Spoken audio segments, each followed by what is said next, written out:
heard about the rich who, when they die, get themselves frozen cryogenic wise. Oh, I know we can't afford to hire no company when my heart don't beat no more and I lay rigor mortisically.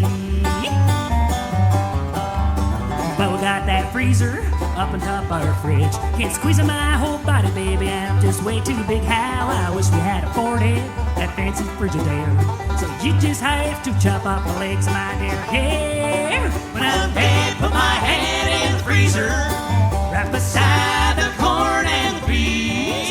Maybe dead, but I am not deceased here. Oh, this science will reanimate me.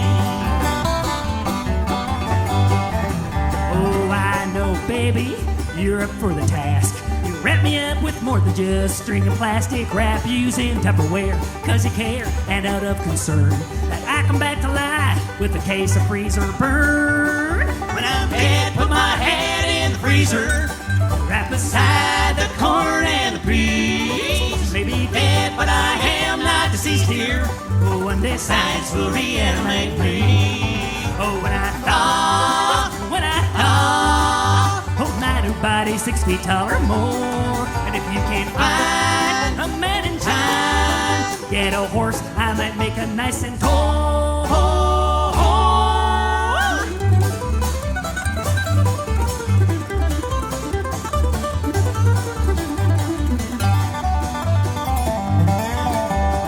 You'll see my face each night in your dreams when you go to the kitchen to fetch some ice cream. But don't worry, honey, soon I'll be back on Earth when they cure death and get bodies for the rich guys first. When I'm dead, put my head in the freezer, right beside the corn and the peas. You can dispose of my body at your leisure.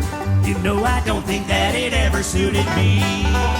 When I'm dead, put my head in the freezer, right beside the corn and the peas.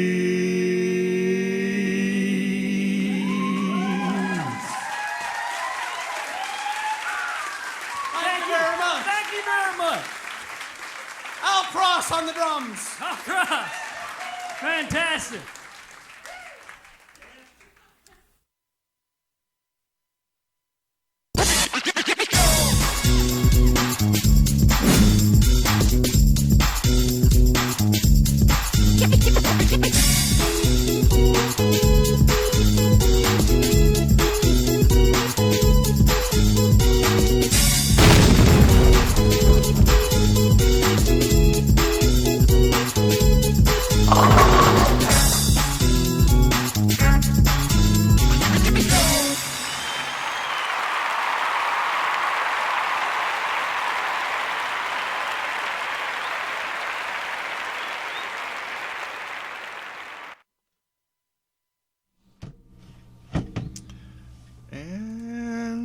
Good evening, all. How's everyone tonight? Good to see everyone. Relatively speaking, what's going on here? Here we go. Hello, everyone. Oh, hi, bye, Silentra. Thanks for dropping in. No worries if you can't. Have a nice visit. Hello, everyone. Good evening. Welcome. It is Friday, November 4th, 2016, and time again for Lartist At Work here on Twitch.tv. I really should, maybe tonight you guys can help me come up with a, I don't know, night with Uncle Lars neighborhood? I don't know. Whatever. Morning, Davo. Hi, Lythra. Hi, everyone in the chat room, who I'm not seeing everyone yet anyhow, but Vex, nice to see you all.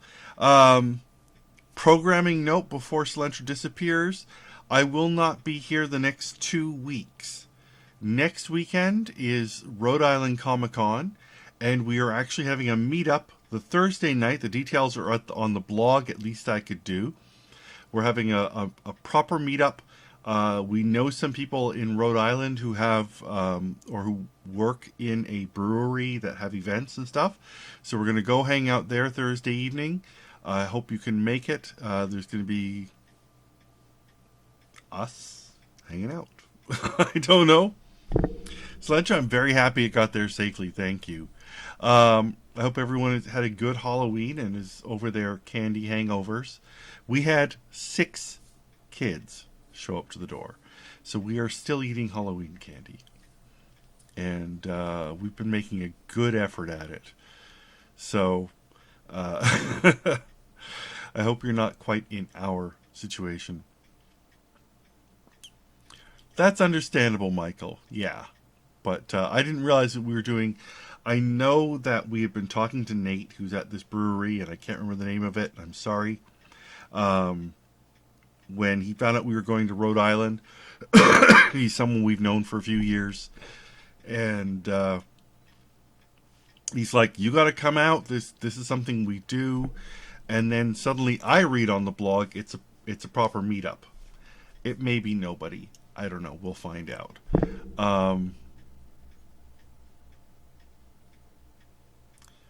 The weekend after the election, I know some of the Craig. I mean, and I'm Canadian, and I'm stressed as fuck over this. Like so many people. Oh, that sounds awesome, Michael. Have a great time. So yeah, next weekend I'll be at Rhode Island. The following weekend I will be in Phoenix for my Caricature Con. I'm actually going straight from after the show on Rhode Island. I'm going straight to Phoenix for a week of workshops, seminars, drawing caricatures, creating art.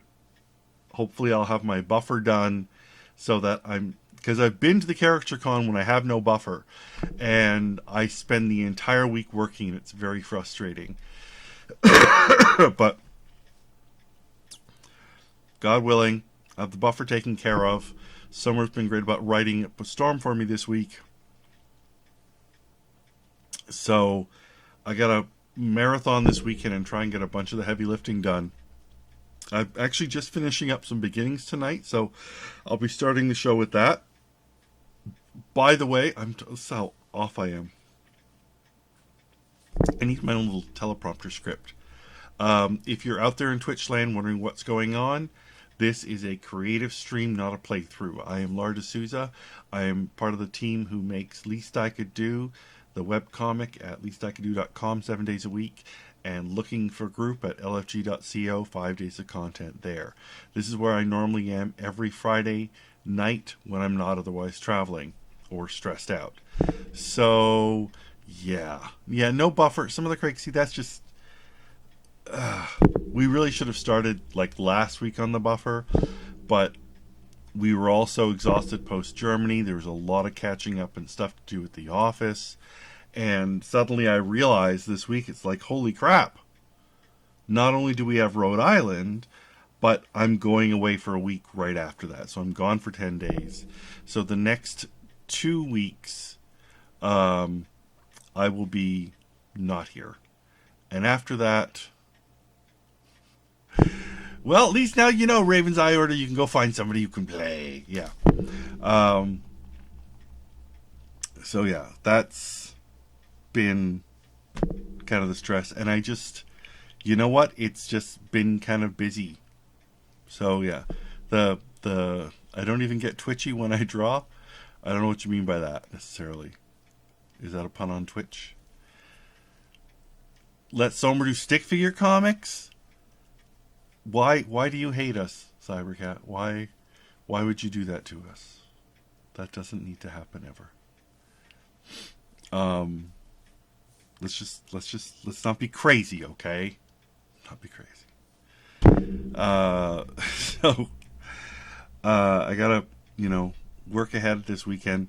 It's been a busy kind of, not bad busy, but just, stuff going on this week, and I just haven't had the energy. I think because of the being stressed by all the the presidential race is just not gonna be over till it's over, and well, that was very kind of you, Vex. I'll have to make sure I send another one out to you. I could have sent more than one if I'd known. That's fine. I'm going to have those at Rhode Island, too. The couple cool things, I've been taking a brief, like it was 4 Thursdays in a row over November, October, November, for Sculpey sculpting at the local art shop over in Guelph. And it's been, it was a fun experience. I did learn some things I didn't know, especially about working with Sculpey. There are two guys running the course. It was kind of a very open studio space they have at the art shop. A lot of different levels from grade 8s up to old farts like me, everything between. A couple guys just kind of there was one fellow who's a tattoo artist just cranking out pieces.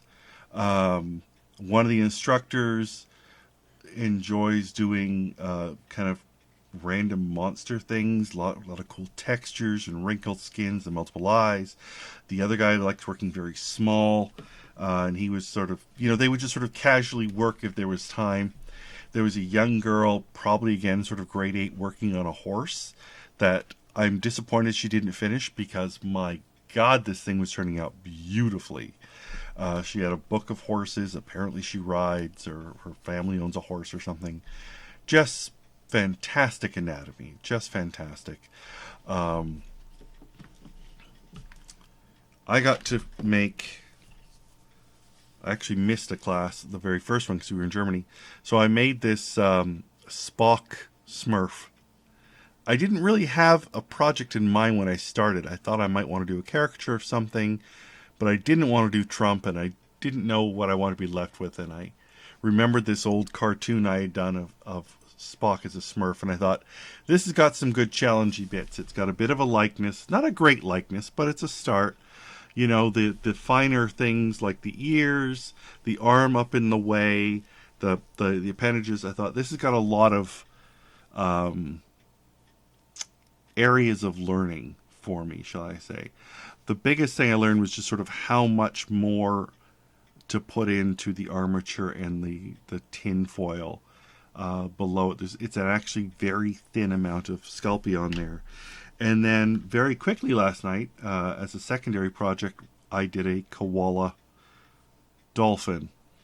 Now, I kind of wish I had had time to maybe do some texture on the ears. I don't know if I should try and put some patchy fur on him. I'll see when I get a chance to paint him up. It may be enough. But he came together very quickly, and I'm very, very, very pleased at sort of how quick and stable he is. And again, fairly nice finish. So those are my two odd little projects for this week. I don't know if anyone is getting into NaNoWriMo, the National November Writing Month Challenge. I am not. I do hope to keep inking, but I am not getting into the writing. I might actually try and write that Harry Potter fanfic idea I've had, though. Maybe that'll be something. I definitely need to sit down. I've written most of the poems I owe people from last year's Multiple Sclerosis Challenge, and I need to type them up on cards and get them out in the mail. So that's something.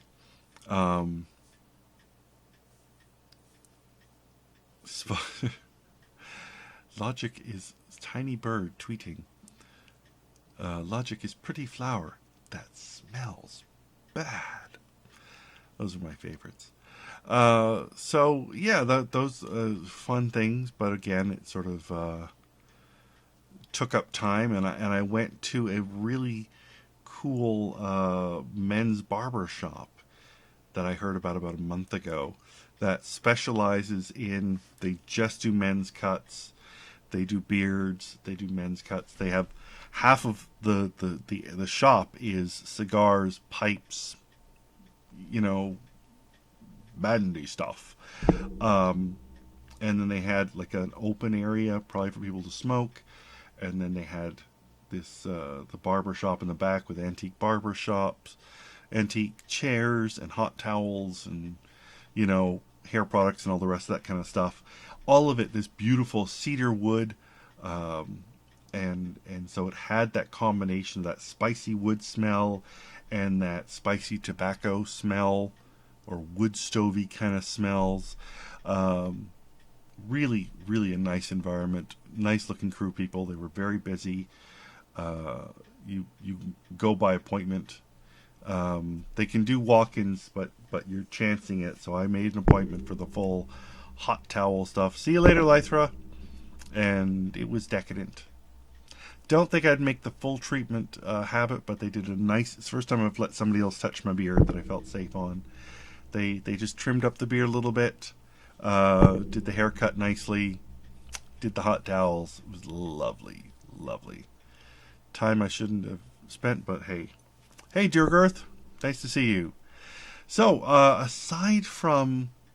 I got some beginnings to finish coloring. They're all inked and scanned, and I'm partway through the coloring. I don't really have anything on tap. I had a very interesting, disturbing idea presented to me, kind of doing Hillary as Jabba the Hutt with Anthony Weiner in the Carbonite and Donald Trump as Princess Leia. I'm feeling kind of exhaustion over this whole political thing. I do have some avatars to do for Will, for the LFG blog, for when those guys do on their Thursday evening Twitch at Blind Ferret Plays. So I'll do those. And then we'll see. Then it's time to play. I never did get... I had some other pinup ideas for Halloween and stuff that I didn't get done. I do enjoy... You know what, Dave? I thought you had given me the other one, but when we were in... I got this beautiful book, by the way, from Davo as a birthday present. Foot Rot Flats by Murray Ball. And he is an Australian cartooning treasure as far as I can tell. And actually, when we were in Australia, somebody gave me a book of his. So I have one book of Foot Rot Flats already. This is a really nice edition. It's got a beautiful cover. It's got a beautiful dust jacket as well as a color wraparound cover. It collects, I guess, some of it. I haven't had a chance to read it all. But it really is a fun... I don't know how to describe it. It's almost kind of an Andy Cap humor, except with a border collie. Is that right to say? Like it is kind of it's a down on the farm, kind of a rougher crowd. It puts me in mind of the storytelling nature of Giles from the UK or Andy Cap from the US. That more of a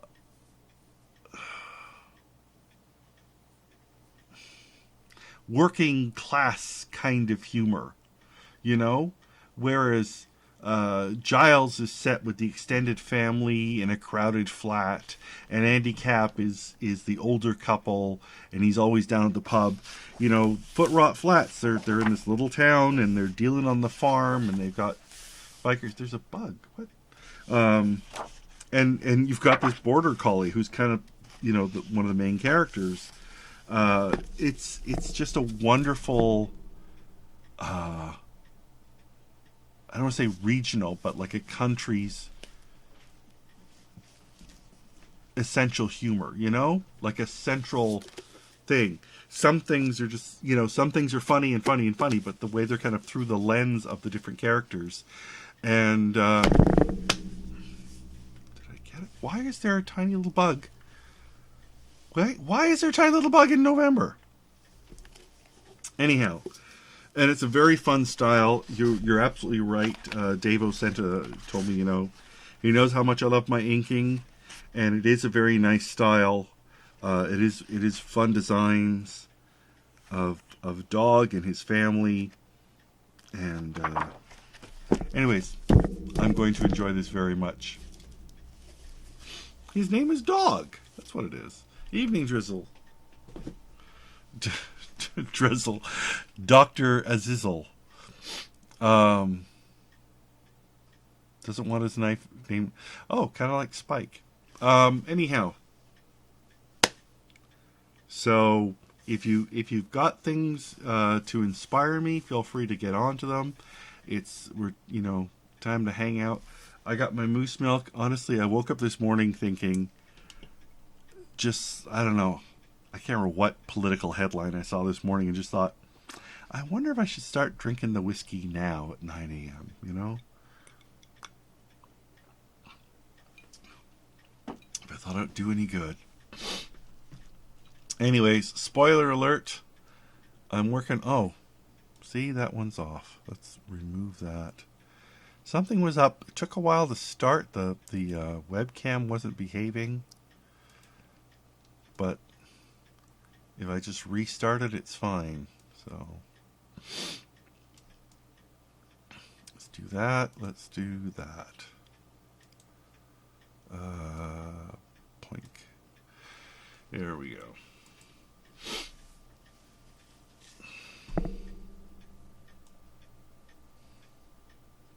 Yeah, but that was hilarious size.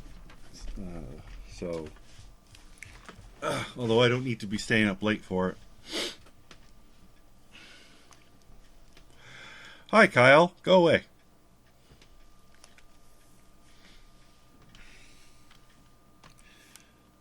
If I want that, I listen to Coast to Coast.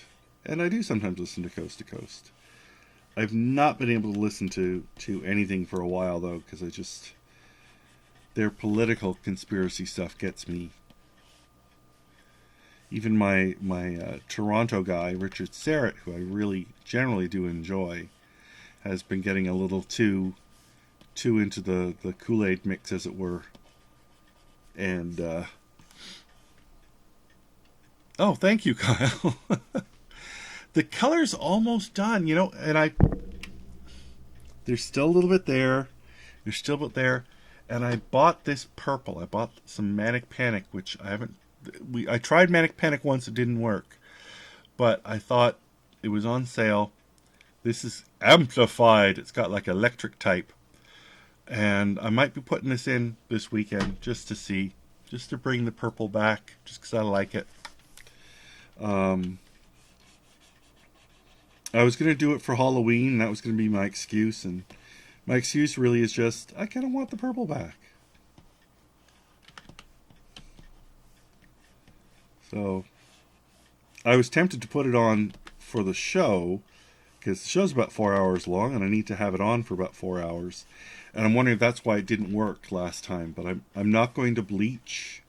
I'm just going to put it on and see how it takes, kind of as the experiment of, you know, when I first did Manic Panic and we did the bleach, but we only left it on for 20 minutes, it was gone in a matter of days. So if this is gone in a matter of days, then so be it.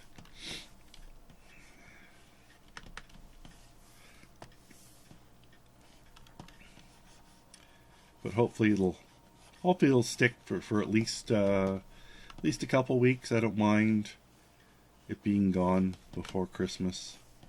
My relatives probably won't mind.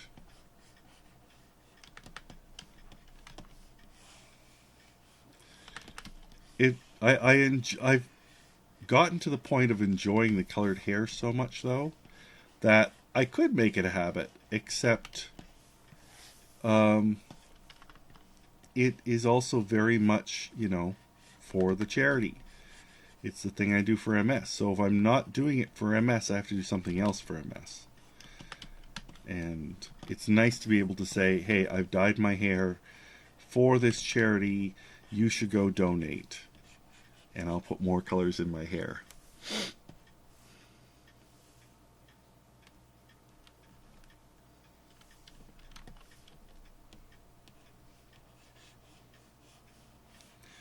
So yeah.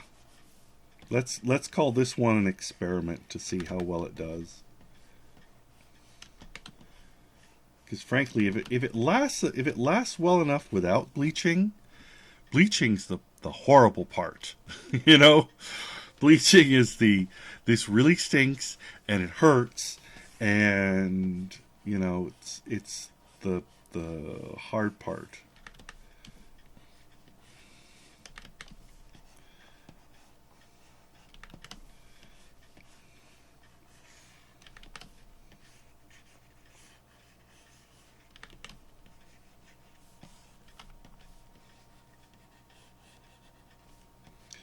So, Marines Dad, just cuddling up for after a bad day here.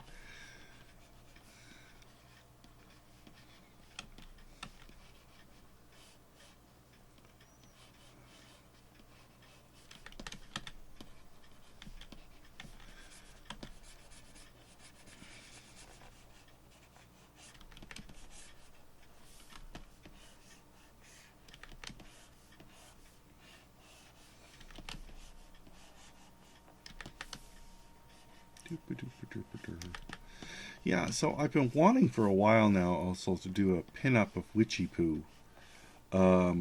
Witchy Poo being the villain character from HR Puffin stuff. And for like a couple seasons now. And well, I did do kind of a pin-up with the vampire in the tuxedo dancing with Frankenstein's monster earlier in October. I still haven't done that one. So that's a thought possibly to do tonight if I don't want to do something else. Once I get the avatars for Will done. And they shouldn't take too long. He was nice enough to kind of give me some specific ideas.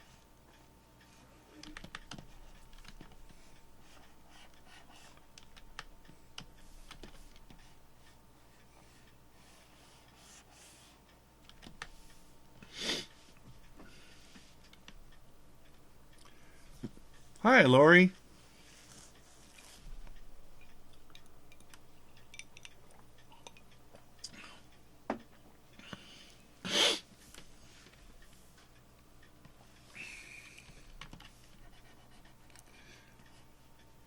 I've been toying with that, sort of every year I think about it a little bit more, and I look at it a little bit more, and I had an idea this year that finally is going to make it gel for me.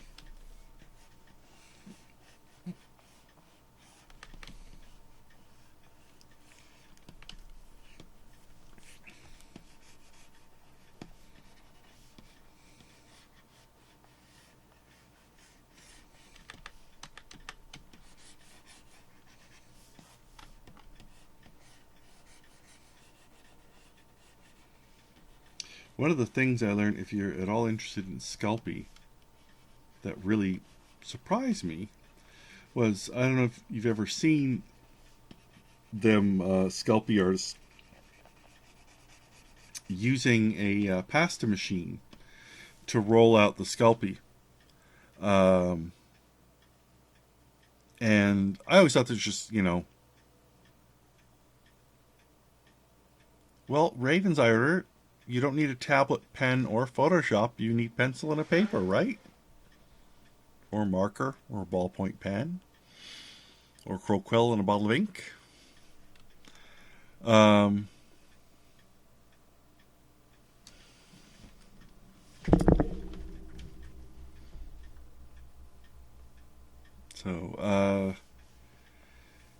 Anyways, I thought it was just,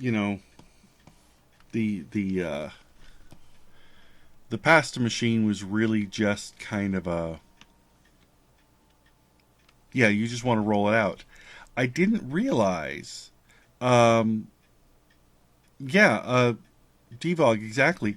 It really is for conditioning the clay to work with, just like you would warm it up in your hands and kind of, knead it.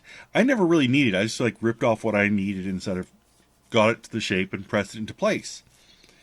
Running it through the rollers a few times, running it through, scrunching it up, to get it kind of working, to get the elasticity of it moving, made it much easier to work with. And, I was putting on much heavier layers, which in many ways was being more difficult because it was giving me kind of more opportunity to indent it, to squish it around, to have it deform. But spending a little more time on the armature and filling out the foil and wire better, and then putting a thinner amount on it, I found for myself really made it better to work on. I wasn't having these areas that were so soft underneath I tend to have warm hands. So if if there was too much of a blob, it would get deformed. So this was a very good thing. I've always had trouble smoothing it. I've had people say that, I've tried rubbing alcohol, but I guess it was probably 70% and the 90 works better. I tried baby oil at the shop, but really, that really made it hard for me to work with because it got so slippery. And the baby oil is kind of better for if you have older clay that's getting a bit dried out, even though it's supposed to last forever. You kind of bring some life back to it. Certainly was good for, I could see it at an earlier stage of putting it down and getting the bigger shapes, but it made it very difficult for me to handle because suddenly I only put it on one leg of Spock just to test it, and I wasn't finding, in terms of my physical effort to smooth it, any better. I just found it harder to handle because now it had oil on it. The best thing that something on my key, that the guys recommended was white mineral spirits, odorless solvent, and a soft brush. When the time too before, when I had tried using rubbing alcohol, not only was I using 70%, which was slower, I was using a bristle brush, so it was actually leaving more marks behind.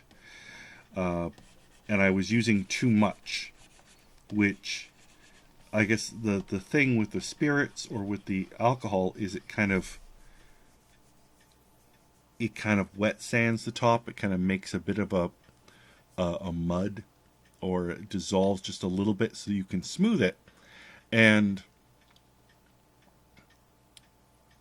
with the bristle brush, I was just kind of scratching bristles into it. With a soft synthetic sable, and you probably want a dedicated thing, it was soft enough that I couldn't. It'd probably be good to use a combination of the bristle and the soft. But, putting it on not so wet with the mineral spirits, and then working kind of quickly, it dried very quickly. I didn't have the oil left over from the baby oil. Was really, really nice. It was really an effective thing.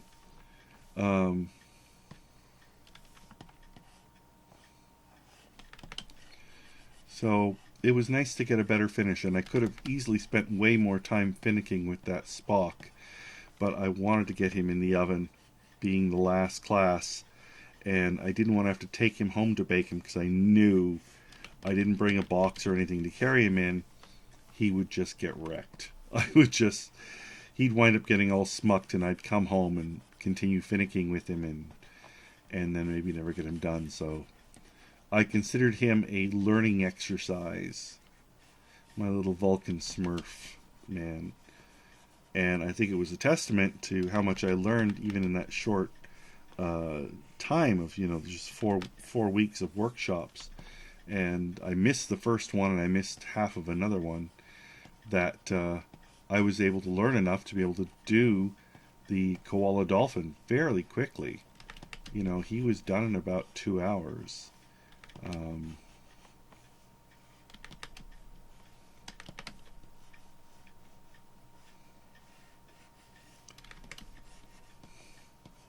I was discussing with some of my online artist friends.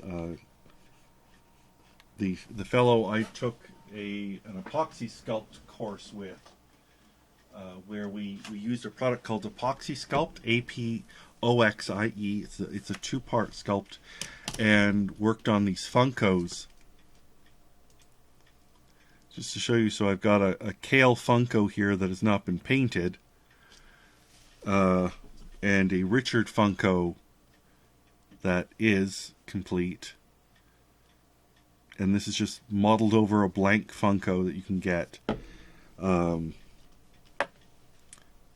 So it just takes acrylic, dries beautifully hard in about 3 hours, and then you let it cure overnight. Sand it, paint it. Nothing special needed there. And the thing is, the Funko, or the epoxy clay, which air dries, is rated up to 350 degrees Fahrenheit.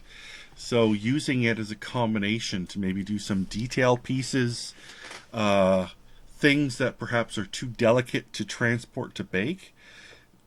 I'm thinking things like accessories. Maybe sculpt them small with the epoxy, add them to the Sculpey, the larger piece, bake them. Teeth, scales, armor, nails, weapons, glasses, things like that. That maybe you, once you get it, to lift it, to move it, it's going to distort. So, yeah, I'm kind of excited to try and do something more with them. You know, and all that mythical free time I've got as I'm madly distracting myself for preparing for a con and a travel trip. But, you know, going to the caricature show, it is a wonderful time. Since I'm going straight from Rhode Island, I'm kind of having to pack differently. That it's so easy to overpack art materials, you know. But I was thinking of just kind of bringing some of my watercolor set, which is small, bringing some of the small pages that I've been, or the scraps of paper that I've been using for Inktober, to maybe do some small caricatures with. I'll be able to buy Bristol there, I'm sure, if I want to do a larger piece. So I may buy some Sculpey when I'm there and try something. Maybe I'll pack my epoxy and bring it along as a alternate. I need to get some better sculpting tools. I learned that. I mean, most of the sculpting you can do with a popsicle stick, but it'd be nice to have a couple better, some of the rounder tools. Sailor Bacon Funko. I honestly hadn't thought of that. There could be a Sailor Bacon Funko. Because you could do the bacon as separate pieces and then add them on. Shut up.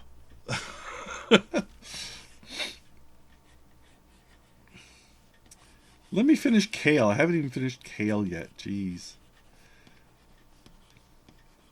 It's getting a little harder to find those blank Funkos too, but I can probably order them from Amazon. See, you definitely need the epoxy sculpt for the Funkos, because you don't want to bake the vinyl. I'm sure it's not rated to go in the oven if I were to try and add Sculpey to it.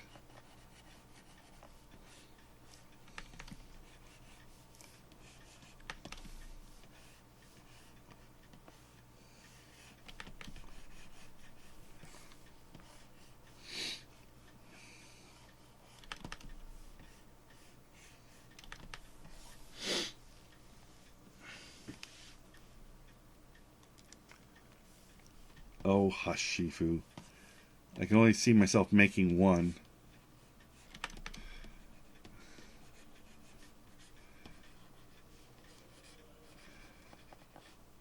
I think I've got enough vanity with a plushie. But it would be fun to bring to a convention. I'm kind of wondering if I should try and get the koala dolphin done in time for Rhode Island. But I think I'll just leave him till next year.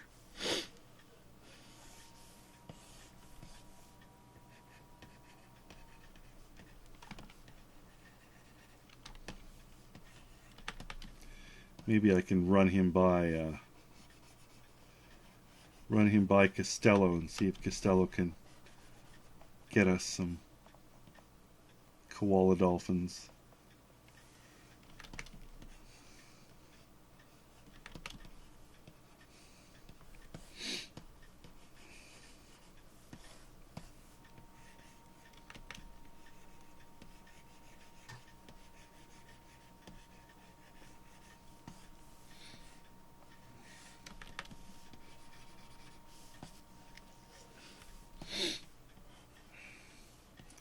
Maybe I'll just have to do one very special Funko Sailor Bacon for the charity next year.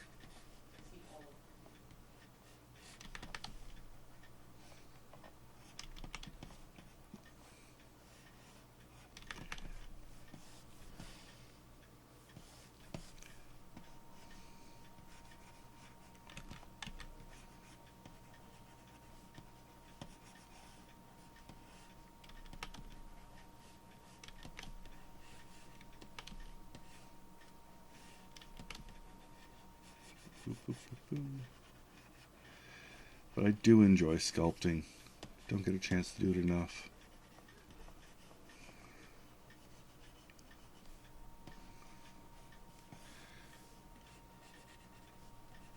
The one of the instructors, the guy who does sort of amazing creepy monster things, is also a photographer, and he had these beautiful shots where he had made some kind of tentacle monster thing, and then made a diorama for it, or a small room that he, made this beautiful miniature, put the monster in the center of it, lit it, shot it for an album cover for some metal band or something. And he's got two little girls. And I was like, they are going to have the best dollhouses. Probably haunted, but the best dollhouses. It was just, I thought maybe he had photoshopped the monster into it or something. He was like, no, he put these clear marbles in for lights, had them hooked up to flashes, had some sort of fogger going. He actually used these tiny, tiny bits of trim and shivs that he got from the hardware store and laid a wooden floor, just how you would lay a proper wooden floor with different lengths of plank. He chopped them up into different lengths, laid the floor, and stained it. So it has this beautiful weathered floor look. Wallpapered the walls with art papers. Drilled holes and put these marbles in them for lighting fixtures. Just exquisite work. With, of course, this awful tentacle elder god in the middle of it rising up. It was marvelous. It's like...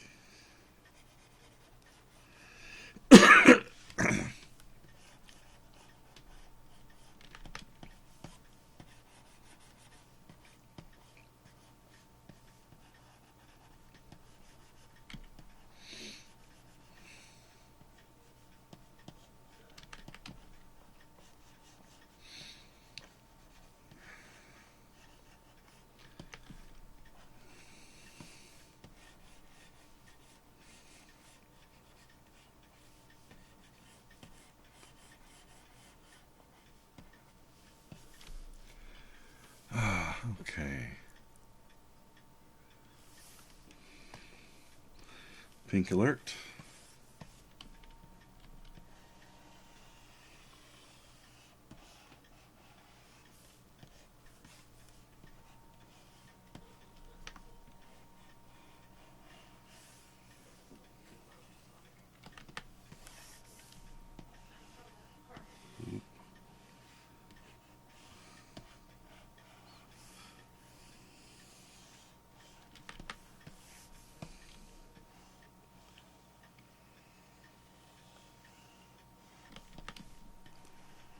So yeah, just the pink helps me see where I can mask it off.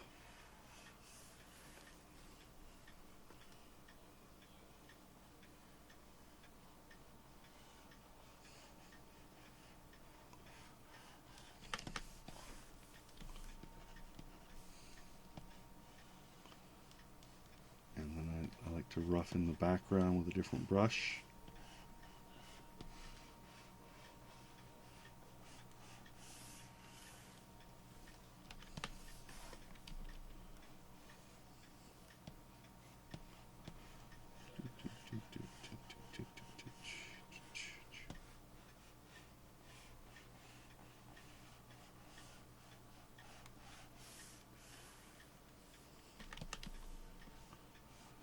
one thing I have to do is get together one of the competitions at the caricature convention is best portfolio. Now, I don't worry about portfolio and studio pieces so much, but it occurred to me it is always fun to see people's work, and I usually find myself thinking, I don't really have any caricature based work. It occurred to me this year, what the hell am I talking about? I draw tons of caricatures in all these random little cartoons. Why don't I just print out all the ones I've done in the past year and throw them in a little volume? And I'm not looking to win. Usually the people who win studio are they're doing these wonderful big pieces. But, I do my cartoon stuff. Might as well put them all together and see how much it adds up to. Especially with all this this election year, how many I've done. But considering even if I get Witchy Poo done, well, there you go.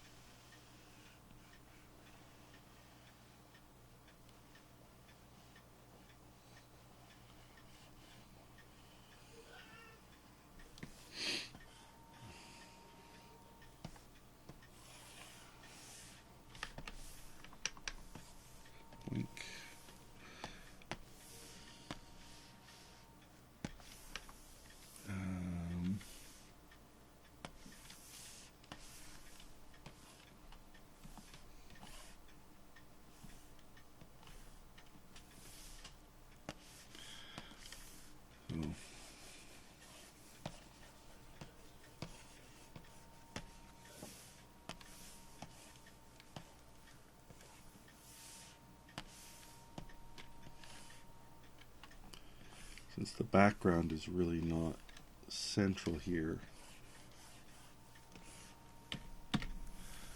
I'm really more into the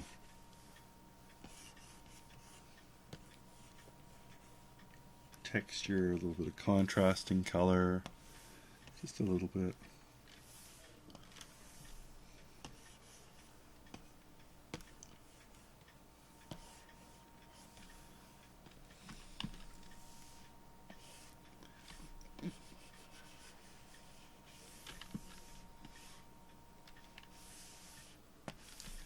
Sticking all with blues, grays,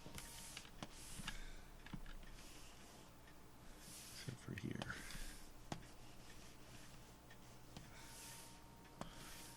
I find yellows to be sometimes can be a really good stress color. I think it feeds back to that. I'm just gonna turn that one off.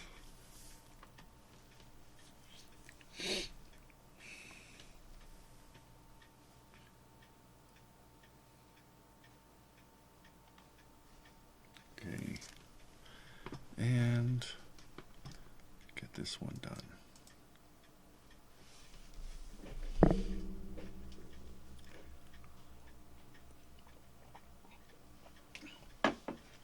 Is my chat room hasn't moved in a bit. Can somebody say something?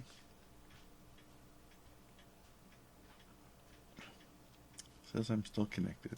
All right. This chat room's just being quiet too.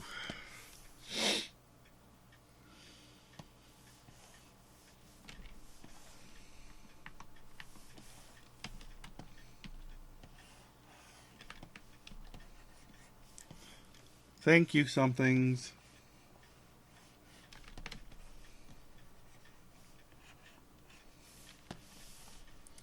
Much appreciated.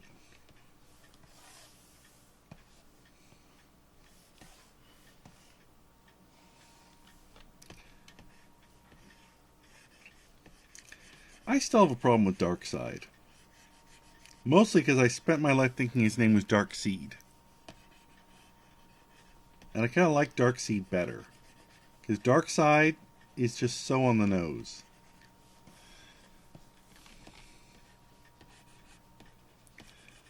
But that's not really a problem.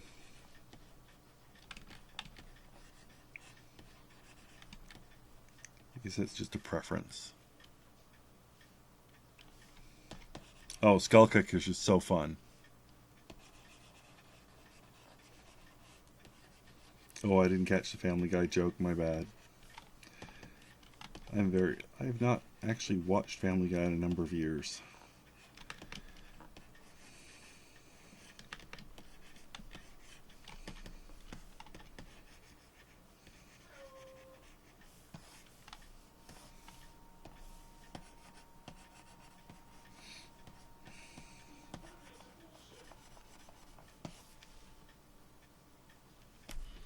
Oh, the Star Wars parodies. I'm not sure if I've seen all of those. I know I've seen the first one, the Blue Milk special or something. But I don't know that I've watched the other two.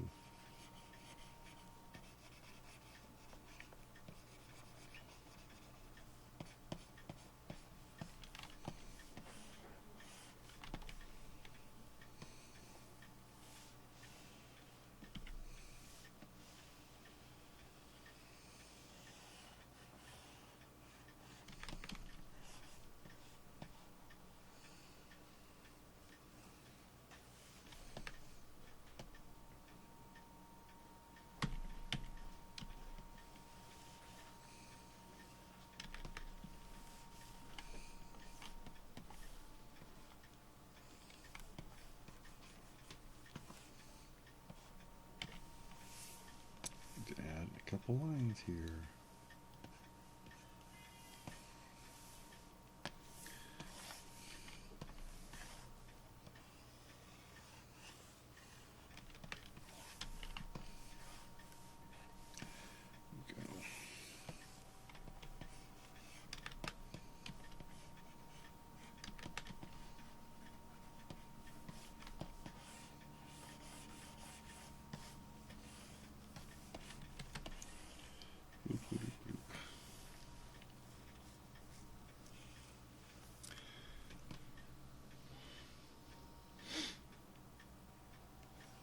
Yeah, but I thought he didn't stay dead. Didn't they just bring him back and just act like nothing had happened? I don't recall. I'd stopped watching it by that point. The first few seasons, sort of when it was first on and then it was canceled and then it came back for another season, I've seen those. I enjoyed those, but I think I haven't seen much else.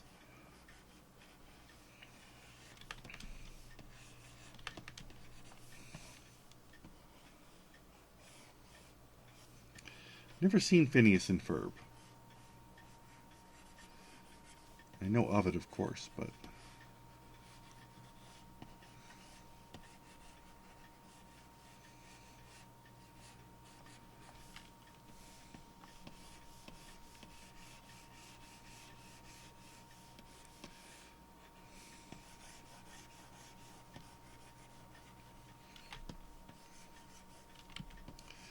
sure if I'd watched it, I'd just wind up doing fan art for it.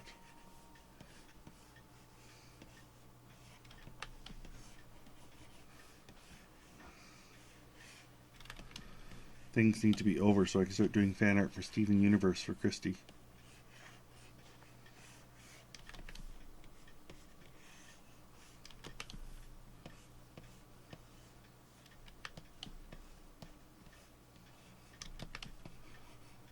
I got her into it and she's way more into it than I am.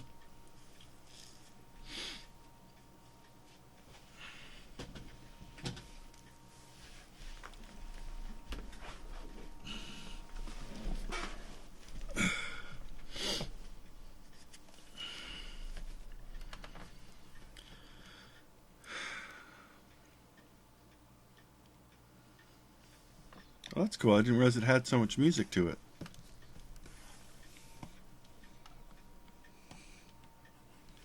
Good music is always an awesome thing to have in a cartoon.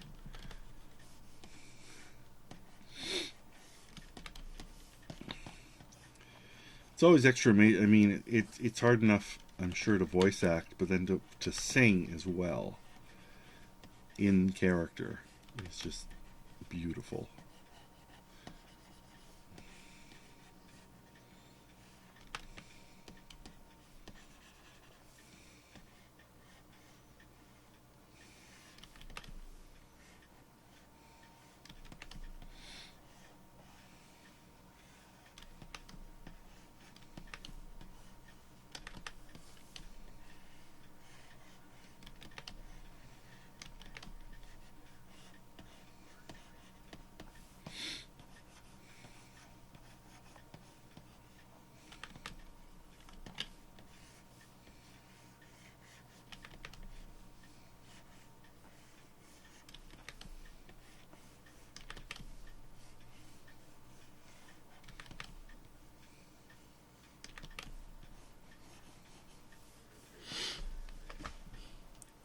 Oh, Gravity Falls is so good.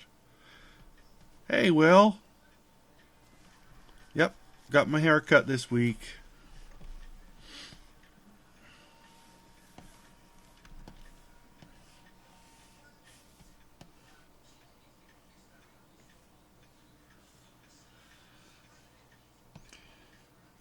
More importantly, got my beard trimmed. Surprisingly little taken off, but what really helps, I think, is that the sides got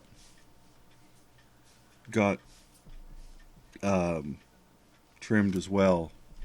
They got this. Yeah,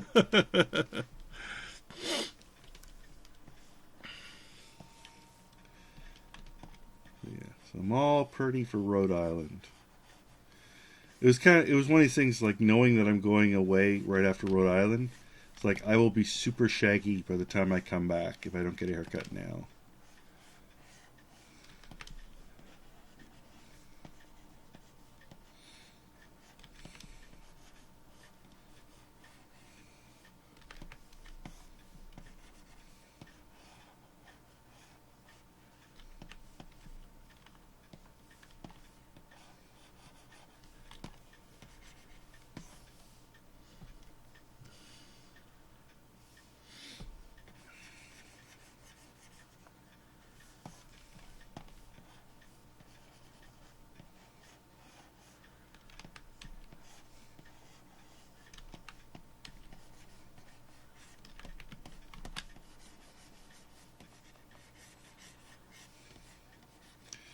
Yeah, I think this weekend's going to have to be an LFG marathon of sketching and inking. I'll probably wind up putting on the Star Trek movies again. They're really good marathon comfort noise.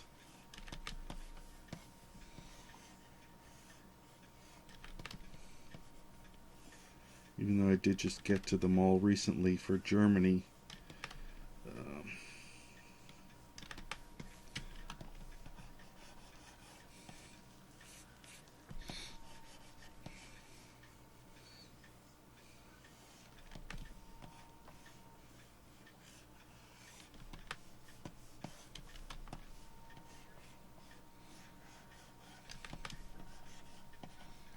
But they'll keep me on task.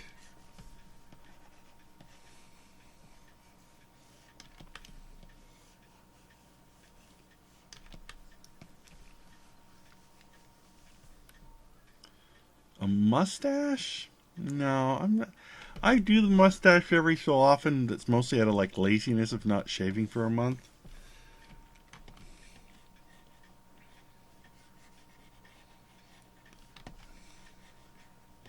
I don't do a good mustache. I'll stick to my Klingon cartoonist look.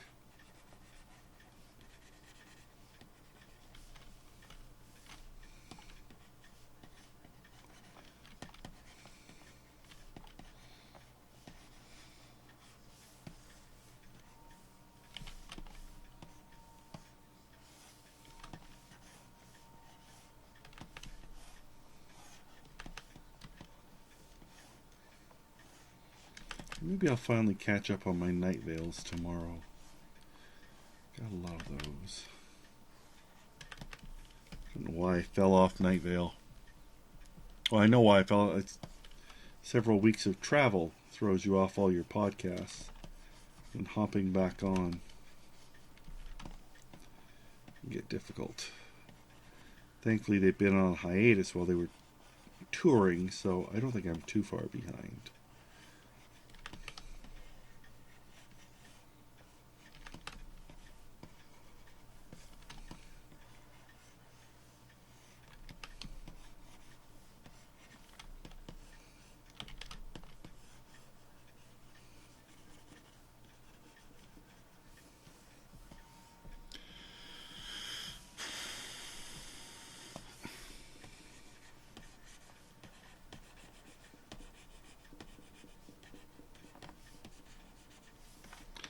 It's not a good work glove cover, not for that time of year.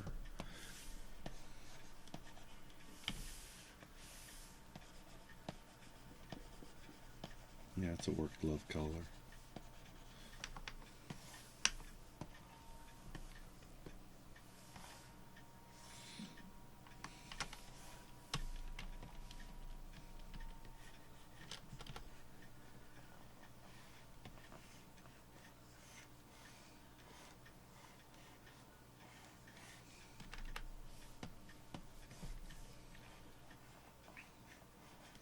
How was the Night Stalker?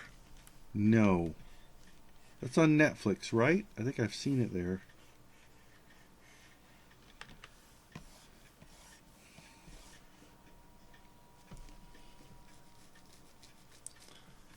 I was going to ask how the Glottis contest went, if there's anywhere I can see them.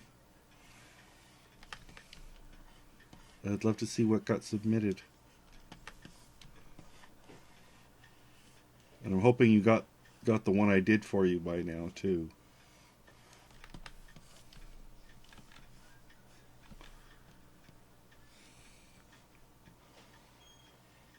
Am I thinking of the wrong thing?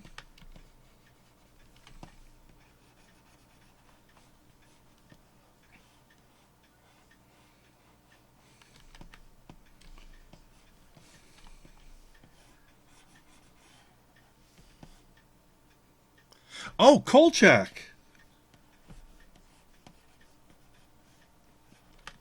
Okay, I didn't think you were thinking of... That's an old one. Kolchak the Night Stalker. Gosh, that was a while ago. I'm sure I've seen a couple episodes. It was not something I watched regularly. It was on when I was in like high school. Jeez. Or university. I don't think it was on a friendly schedule for me. And I remember because the character had like a dumb little hat. He was like a night beat reporter. I know of it. And I'm sure I've seen some of it back in the day. And I know people who know it much better than I do. Where are you going to watch it? Have you got it somewhere? Because that would be totally fun to watch. I think Gold Key even did it as a comic for a while.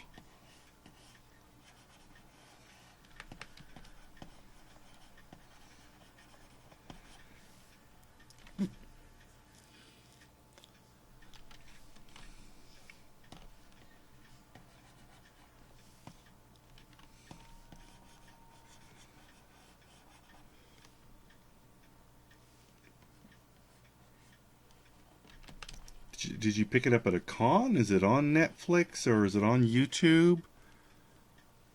Oh, it's the Blu-ray. Okay. Yeah, no, I definitely know of it. Like I said, I think I've only seen... What was it around? It was, I remember it being on. I remember it not being a good time. I also remember it got some confusion with Kojak, who's the bald cop, by Telly Savalas.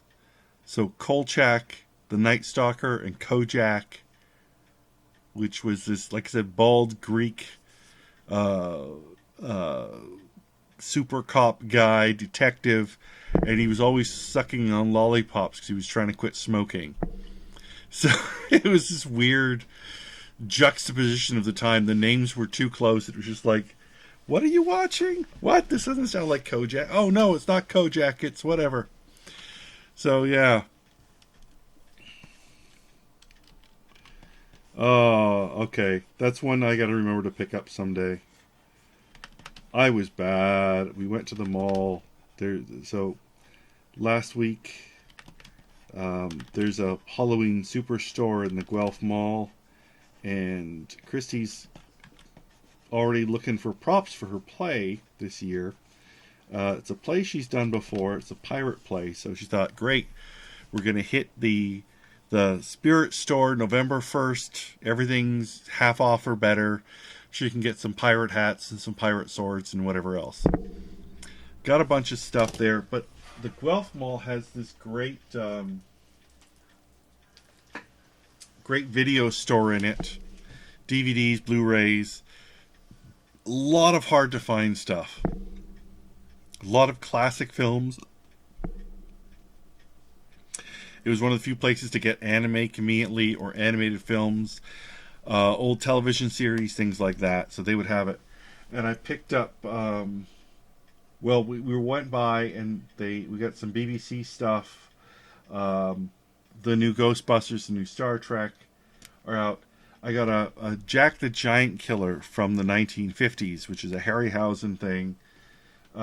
It's got the actor who first played the first Sinbad, and Santa Claus Conquers the Martians, because we don't have that in our Christmas library. So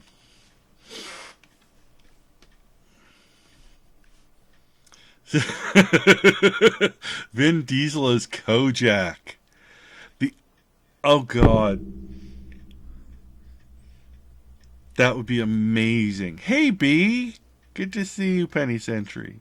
Hey Cyrex, my God, Vin Diesel as Kojak. I never really watched Kojak, but again, it was ubiquitous, and I certainly read the Mad version. And I mean, he was a detective. It was an intellectual kind of cop show. Mind you, he was tough. But oh my God, Vin Diesel. No, Cyrex, not Vin Diesel is Kolchak, the Night Stalker, but Kojak, the police detective guy. And really, all they have going for them is the heavy brow scowl and the bald head. Oh boy. Kolchak didn't look the part of he looked like an accidental adventurer, you know? And that was probably part of the beauty of him. I am you've got me so pumped to check it out. Maybe that should be my weekend. Pick it up on iTunes or something.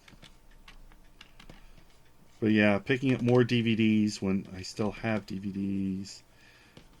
Just because of our crazy schedule since August, I haven't even cracked into the stack of 30 music CDs I picked up at FumFest. So that's something I need to do.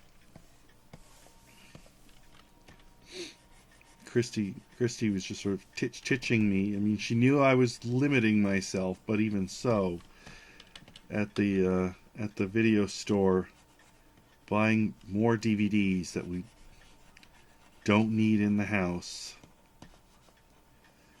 But I like having the physical copy, you know?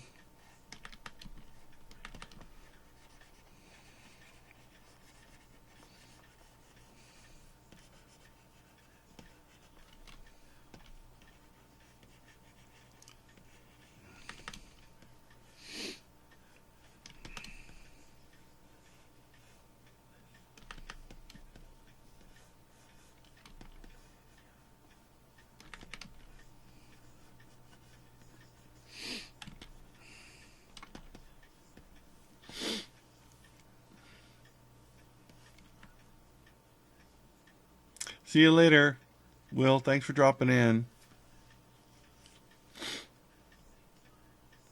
Yeah, I guess so, Shifu. I mean, I'm not one for... I don't watch a lot of the extras and stuff, usually. Family likes those. You know, for Lord of the Rings, Christy watched all the extras. I watch them sometimes, but I just usually like the theatrical version and I'm good. Sometimes the extended versions.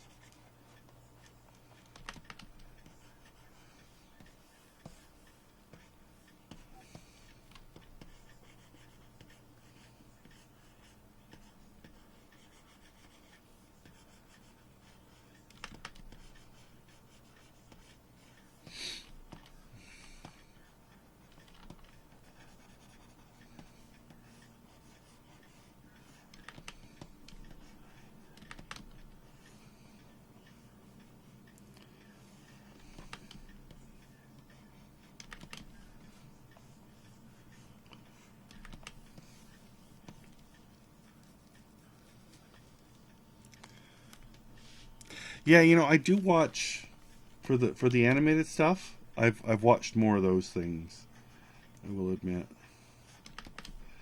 But I mean, usually I just feel proud enough of myself that I've managed to watch a movie. Got to move on to the next one.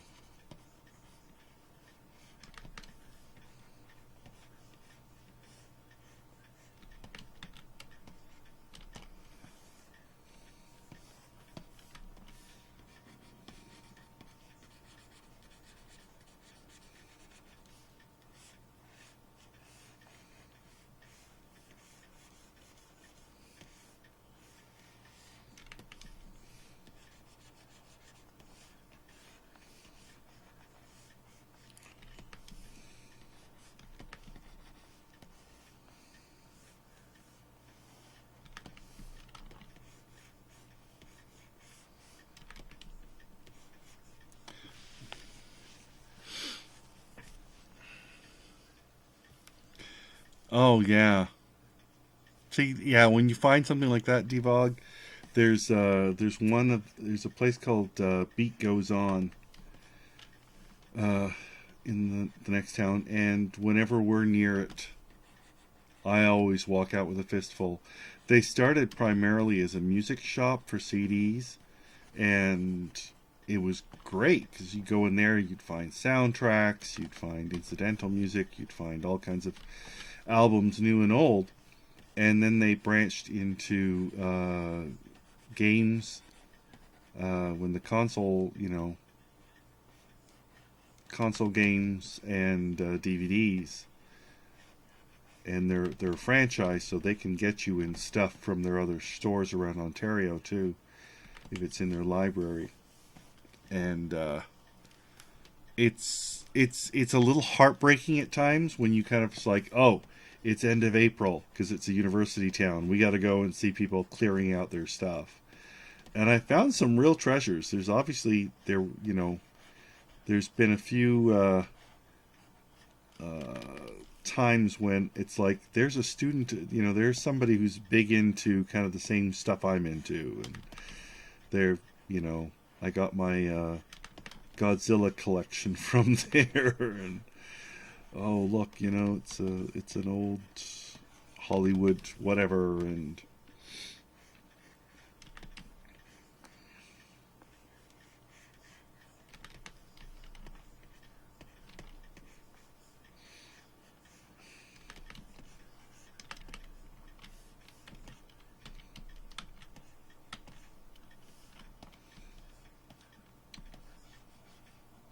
oh, we haven't been by there in a while, probably because I would just go spend money.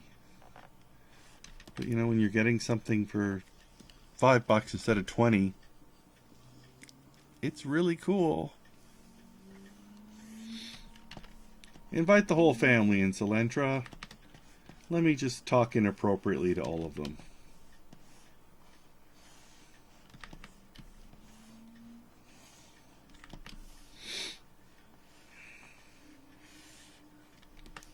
Hoping to see.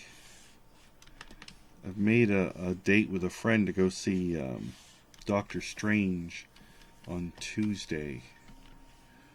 And I don't know if that's a mistake or not, but in terms of stress for buffer schedule and whatnot, I may have to cancel on her.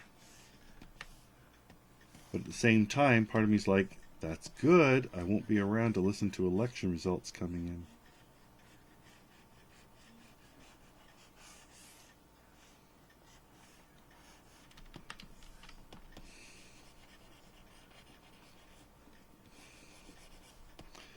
Theater is sure to be empty.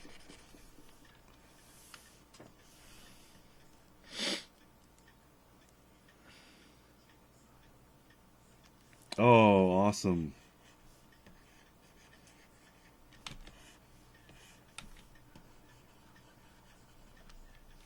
Yeah, I was very tempted to try and see it last night, but I was just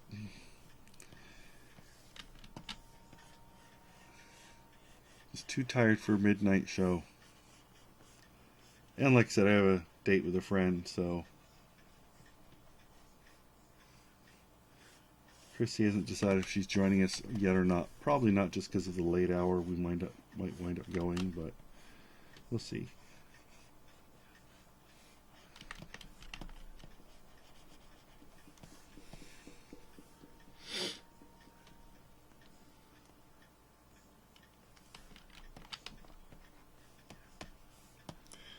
Okay.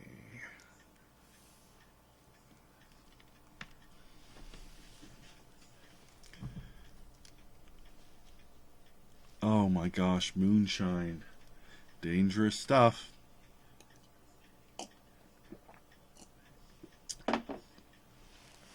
This is true, Shifu. This is true. But you just know, win or lose, it's not going to be an easy time of anything. That peaceful transition of power is a foreign concept. Peaceful anything is a foreign concept to Trump.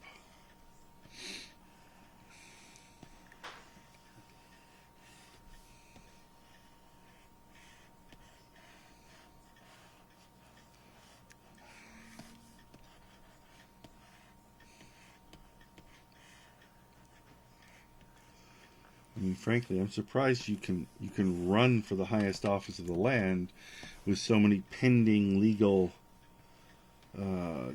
things against you.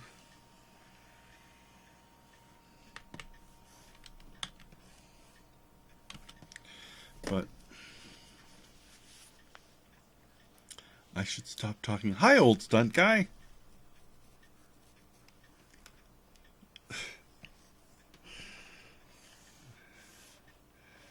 Did I ever tell you about the moonshine we had in Emerald City? So moonshine is, I always get confused. Moonshine, I always thought moonshine was essentially a vodka, but it's a bourbon, really, isn't it? It's not a whiskey. It's more of a bourbon, I think. And we have some friends in the Seattle area who are very generous with us and like to get us something to drink while we're down at the con.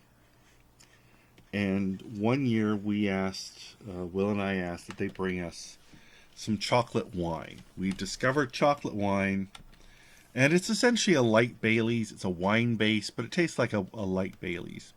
Delicious, very delicious.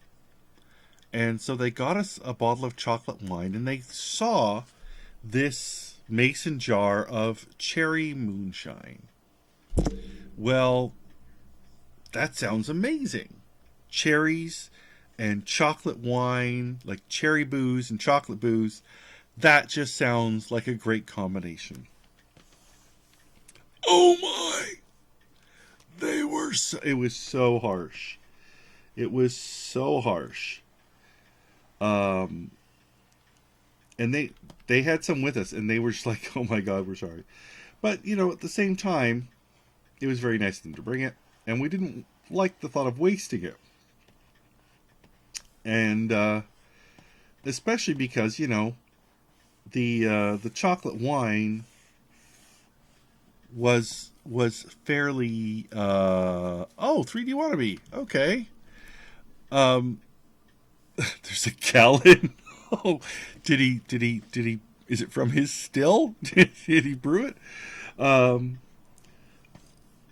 It didn't have much punch, the chocolate wine. So we thought we'll at least have we'll try adding it. I think so, Jiva, but I think there's a specific, like when you say moonshine in terms of you're getting it from wherever, it's, if you're making it from corn mash and stuff like in the South, it's more specific than that.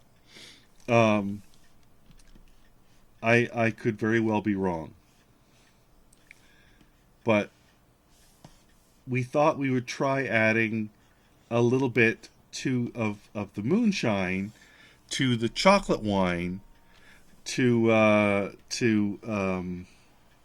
just kind of improve its alcoholic numbers. So before we go to dinner, we'd have a little bit of chocolate wine, and we thought, hey, let's put some of the moonshine in it. Well, immediately curdled it. Immediately curdled it, and it was like you had this chocolate wine snot on the edge of your plastic cup, because it was in a hotel room, you know. And we're just trying to like, okay, let's try again, where we add the booze and then we drink it real fast before it curdles. And that didn't really work. It was just it was like the two refused to have anything to do with each other flavor wise. Okay, failed experiment. Hey, the whole point of it was we liked the cherry and the chocolate idea. So let's just take out some of the cherries. The cherries are boozy, and we'll have the cherries with our chocolate wine. So it's still curdled a bit, but not as badly. But the cherries just were still so hard burn going down. It was an experiment to try. It was all right. And those guys were really sweet for going out of their way to bring us the chocolate wine and get us the moonshine, and they're always very thoughtful that way. It's always great to see them.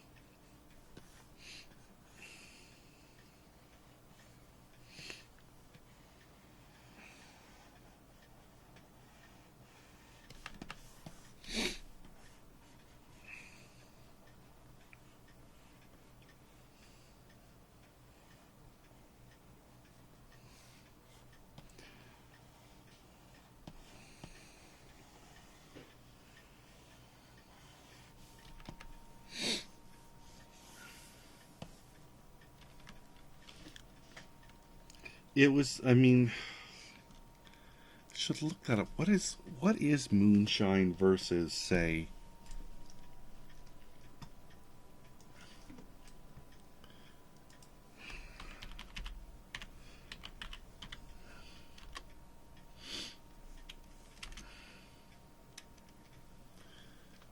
white liquor,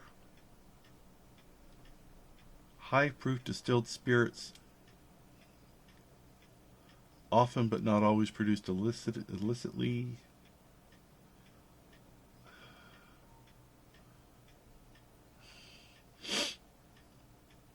White whiskey. So it is a whiskey.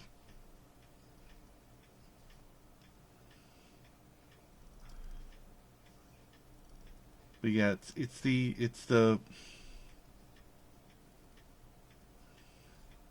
yeah, it's that methanol part of it. Anyways, very, very, very, very harsh for me.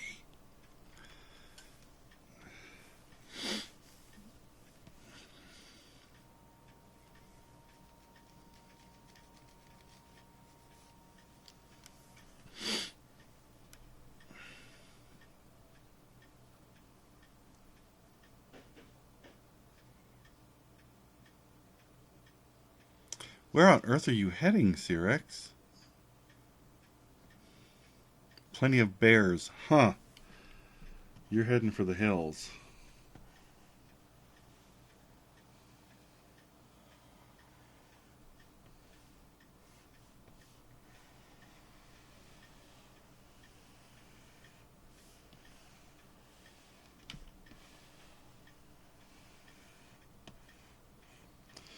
Well, I had a friend who moved to Yellowknife, and he's happy as a clam there.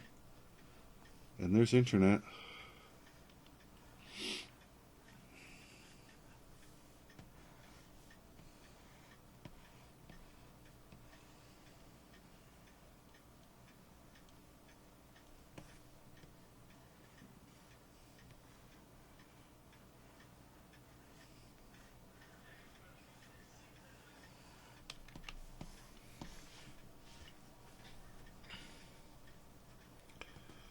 Just north.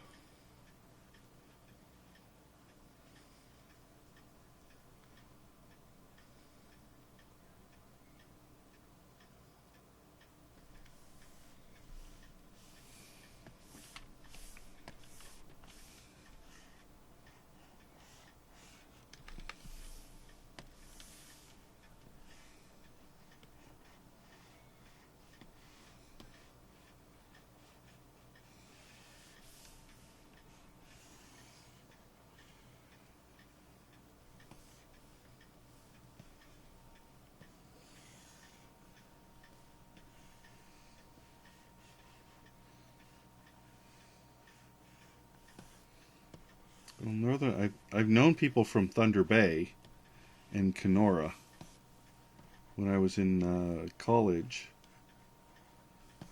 and it was a very to listen to them. I mean, I've never been, but there was a certain harsh beauty. They would get almost poetic about it without intending.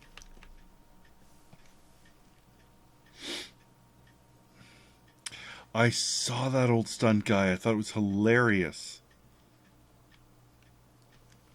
That same fellow was posting things like, didn't he have one where he asked Alexa for medical assistance and it said, "I will add a medical assistance to your shopping list." He's like, God damn it. He's gonna die there.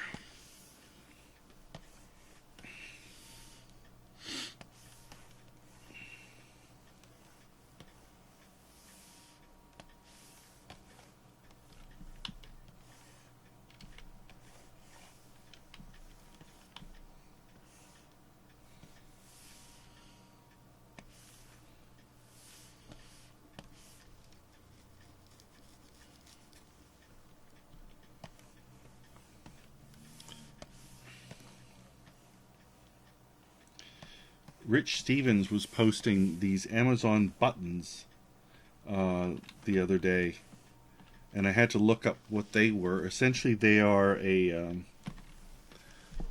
device, literally a little plastic button with a brand name on it, and you sync it to your computer.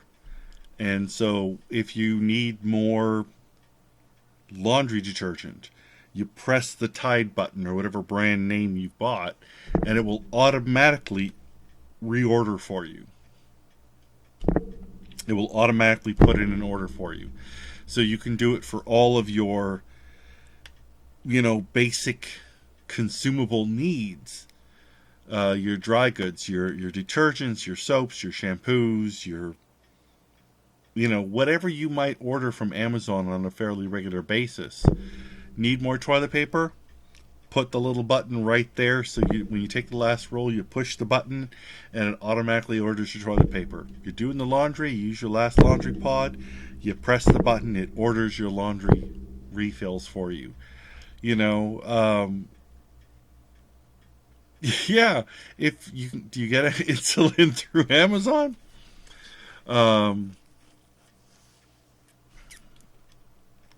So it was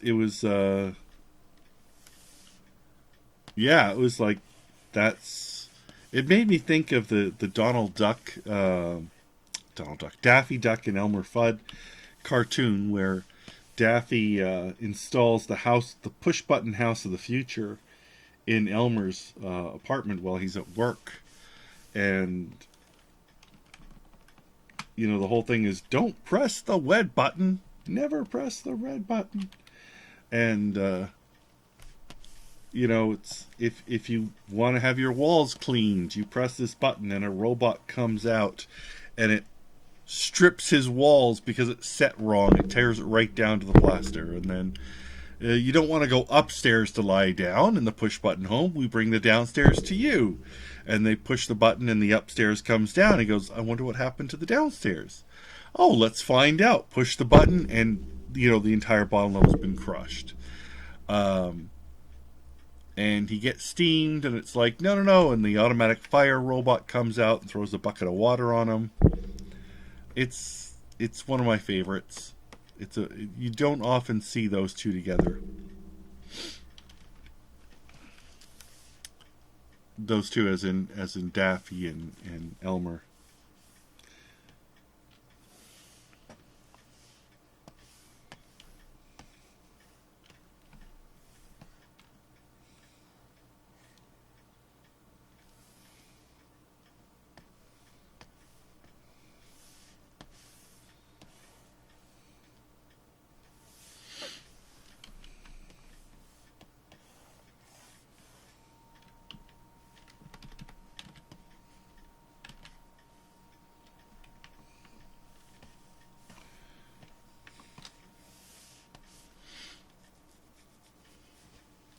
I'm not hitting my mic. Am I hitting my mic? Am I headbutting it? There, I'll move that. Well, yeah, that's what I thought. Right, Salentra? It's like your cats, your kids. Somebody's going to come over and kind of go, what's this thing? What does this do? It's like, oh, you just ordered me 15 buckets of laundry soap or something.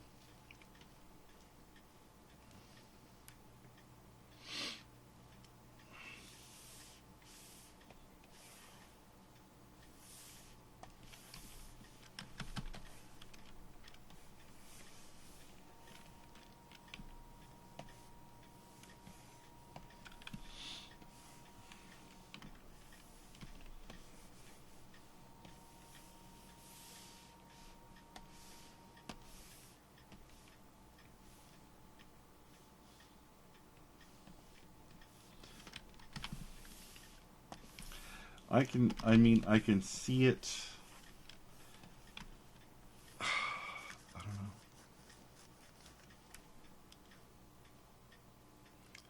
Add it to your cart on your phone app. Oh, so you sync it with your phone, not with your computer. Yeah. Either way. See, then, if it goes to the phone, you still have to remember to send the order through, right? It's not one-click purchase. So there goes the convenience of having it in the first place.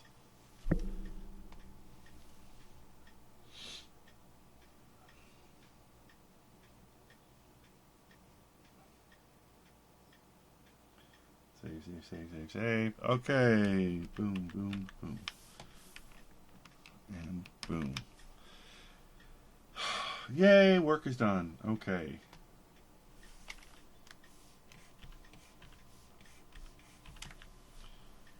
Now to do these avatars for Will. Yeah, where'd my Evernote go? Add the list there.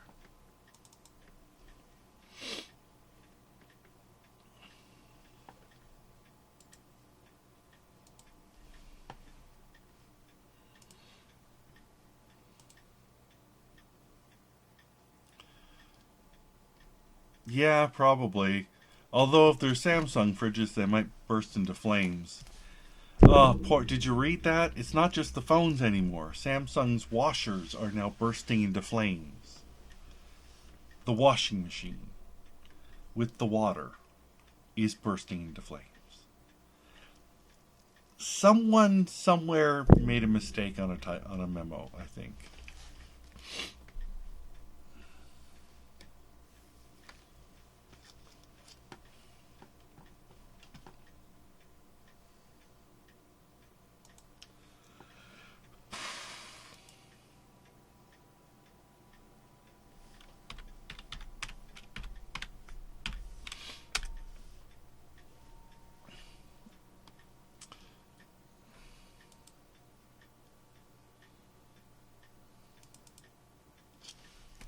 So, Mega Man will...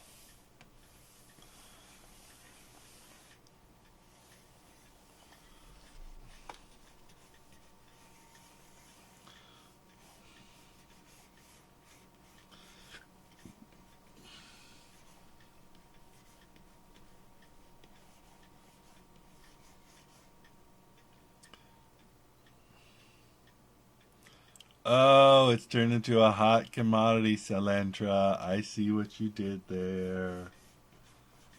It's not just me, right? Mega Man looks like he's got big metal diapers on.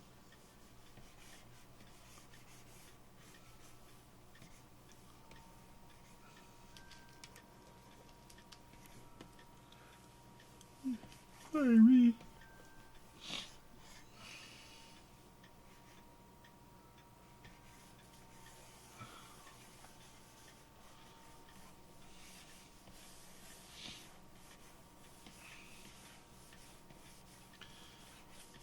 So actually, I should show you what I did before.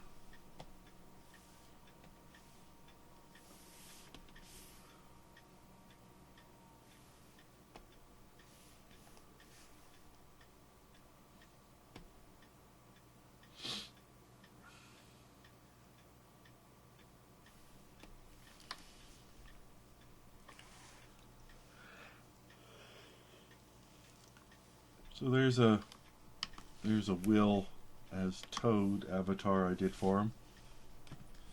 These are for the LFG blog since he'll be blogging more. It's good to give him something more than just the chicken picture.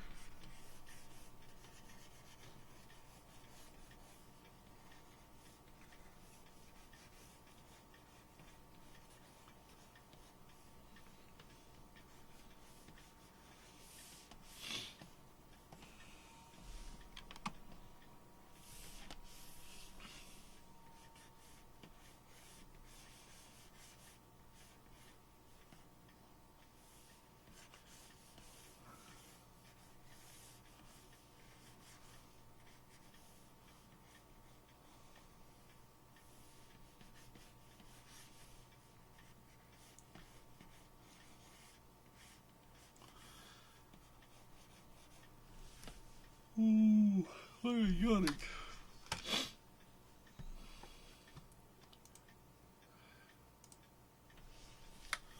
So he's got the big button up top.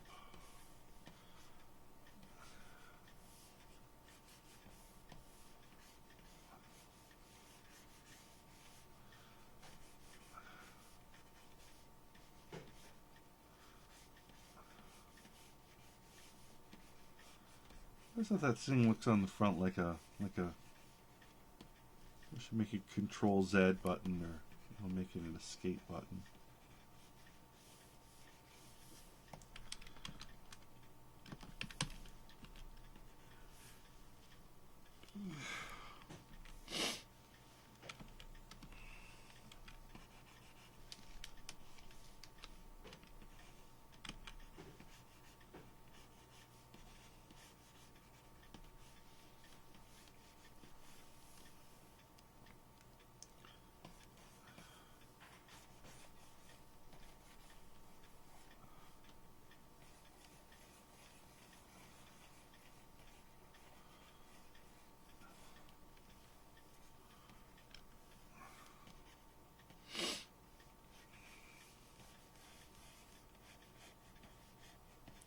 He's got 4 fingers. Okay.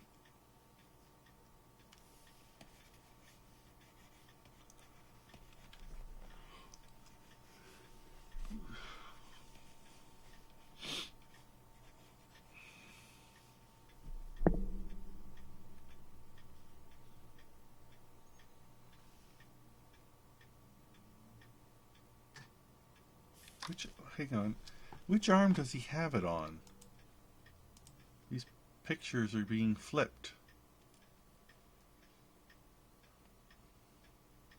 Does it matter which arm he has his cannon on?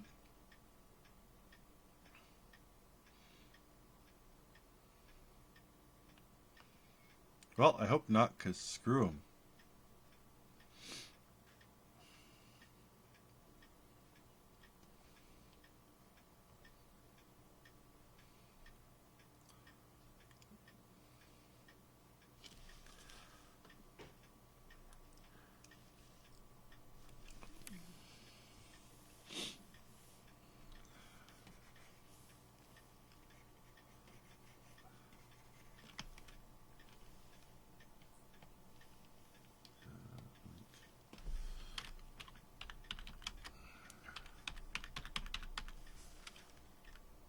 Not avatars. Avatars.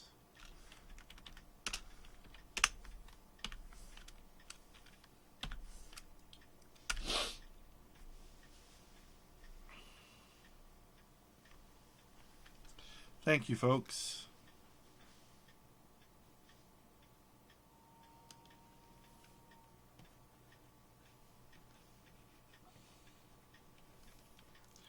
Well, maybe I'll just sketch them all. What was the other next one he had on his request? Link, of course.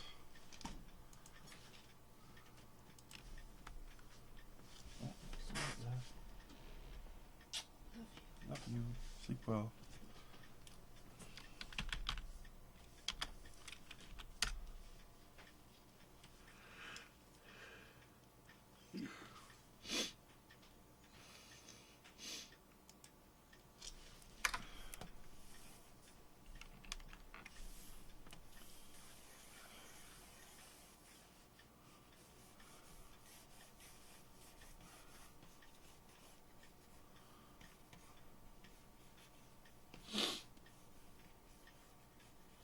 Now they're all turning into cute little ones.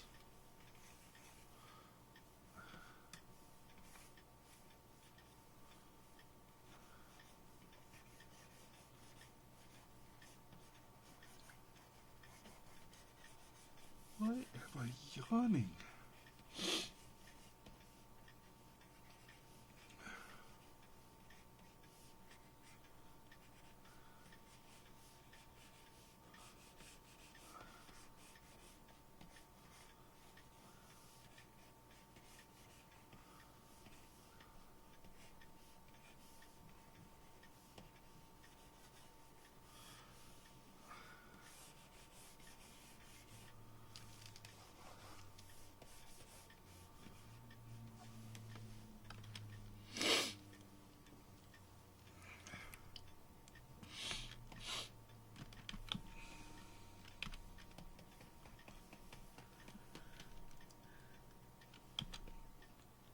Well, stunt guy, you're probably fine as long as you don't work for Trump.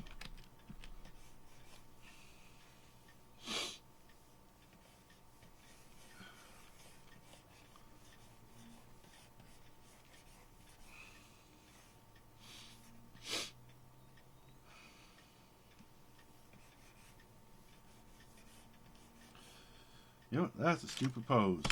Now that I'm trying to copy this pose, it's stupid.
Well, I'm sorry, Boba Fett. Boba Fett is overrated. I've never understood the Boba Fett mystique because I've never read the expanded universe. Outside of the expanded universe, if you look at the original trilogy, Boba Fett is worthless. The only smart thing he does, the only clever thing he does on his own is track the Millennium Falcon. He gets that points for that. After that, Darth Vader froze him. He just carried him back. The one, he hangs around Jabba's court for a while, gets totally soft, gets taken out by a blind Han Solo, and then eaten. Like, I understand from conversations with Will, who is wise in all things expanded universe, apparently, that,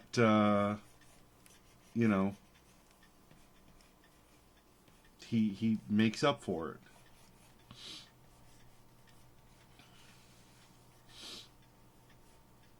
But if you haven't read those, oh yeah, get an autograph or whatever. That's fine. That's cool. But if you're not an autograph hound,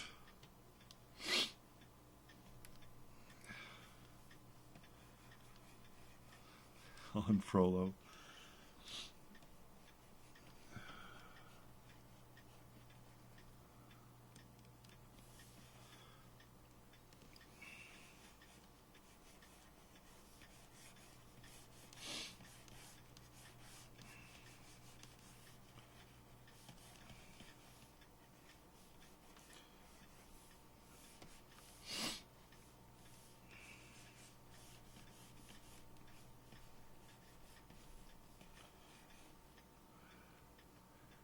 he doesn't have gloves. He's got sleeves.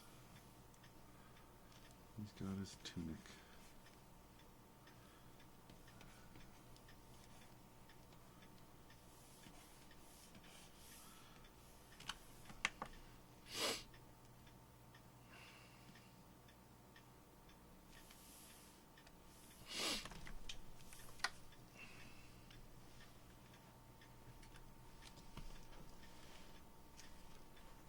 I don't hate him.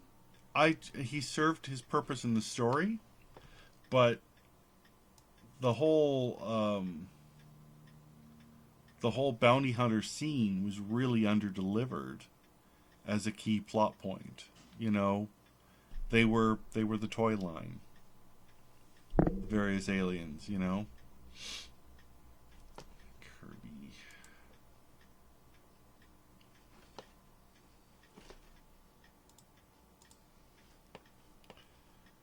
It was, I think, just one of those things that if you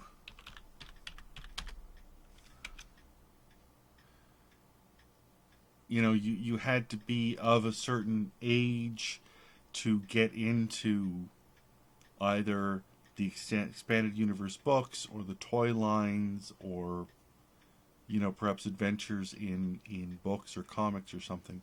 Hey, Wacos, that kind of thing. And if you were just somebody like me, I think most people are, who just for the time saw the first 3 movies and went, what? Down the line, figuring out where is this coming from?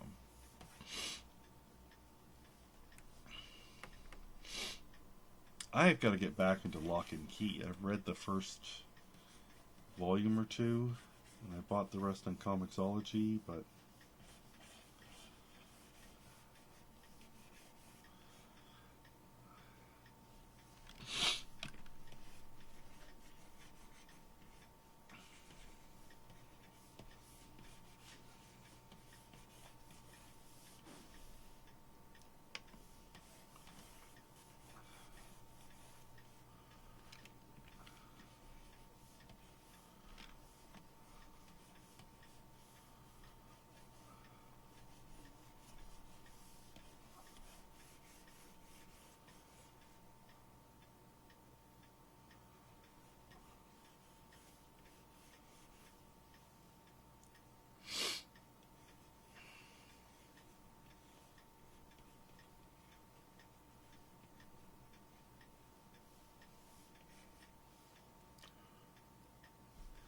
Kirby vacuums things in, right?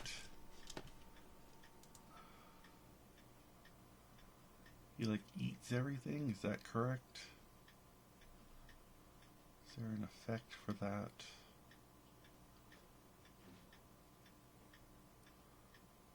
Okay, yeah.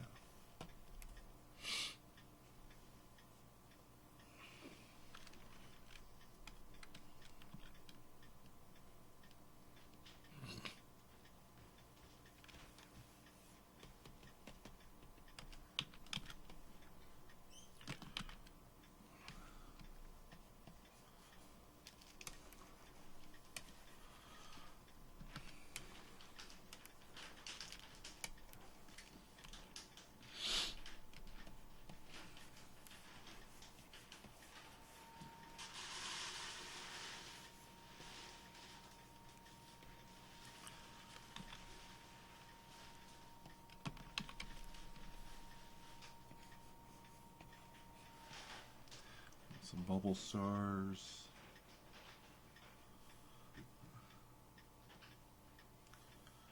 Do I want to give him the big mouth? Do I want to give him the big mouth? Can he have the big mouth while smiling?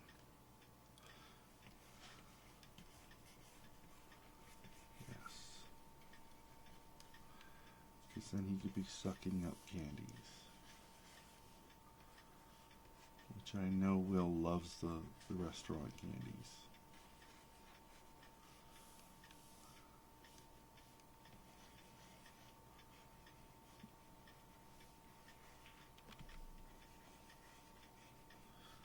Hello, Launchpad.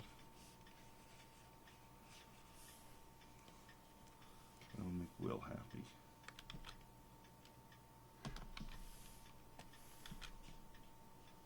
I might lose the bubble stars then.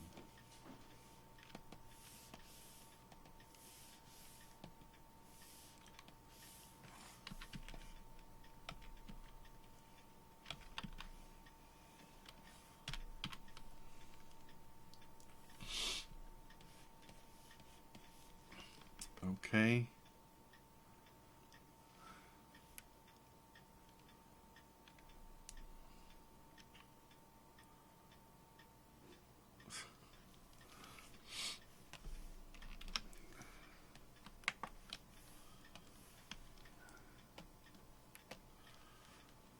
Rayman.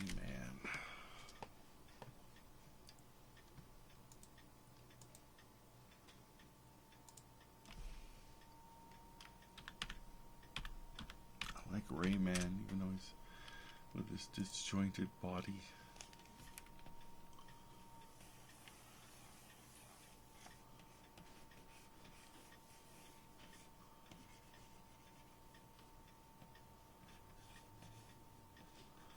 Will definitely has a Rayman look to him.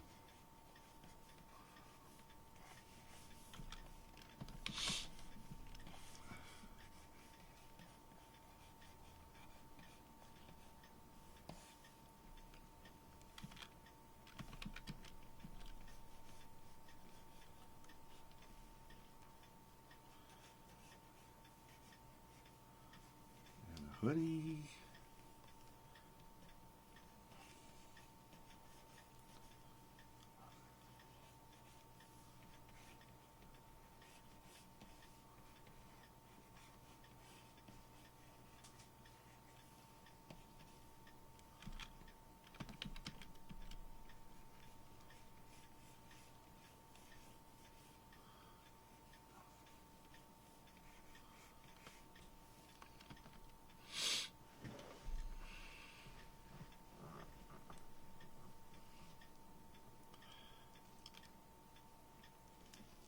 I'm drawing the avatars for Will. He seems to be doing more blogging on the website, so he needs avatars, so people know that it's him and not me or Somar or Moss or Costello.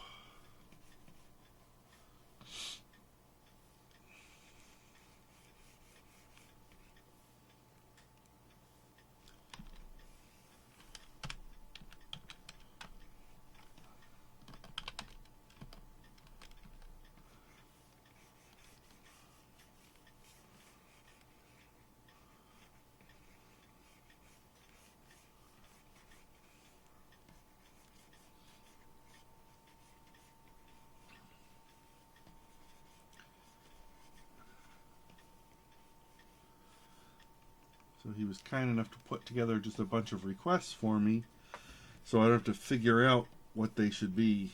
And since he'll be mostly talking about Twitch, or blogging in regards to that, it makes sense for them to all be video game characters.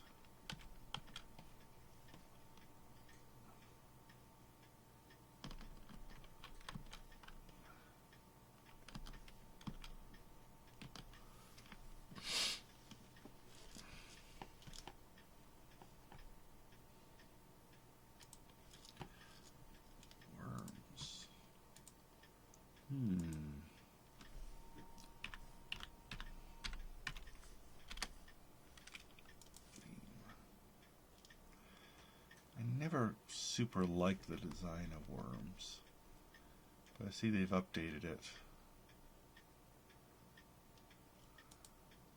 They have hands. The worms have disembodied hands. They're just so ugly. Yeah, I don't know if he's getting worms.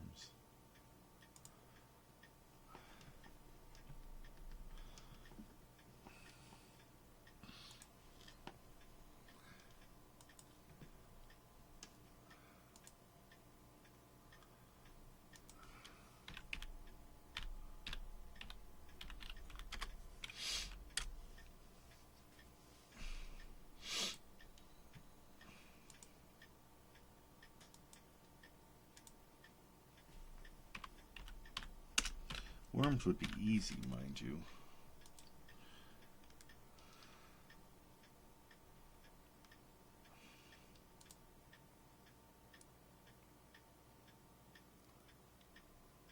I don't like worms.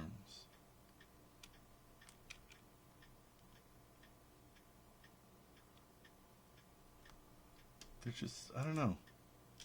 Something's really not appealing to me about them.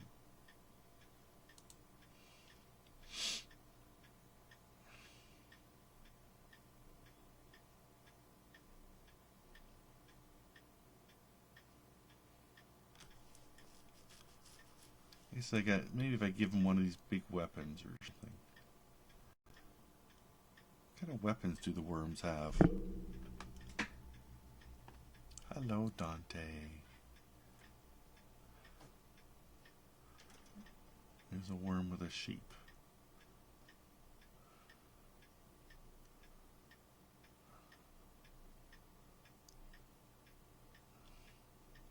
No, worms just aren't doing it for me. I'm skipping the worms. Let's go with these ones.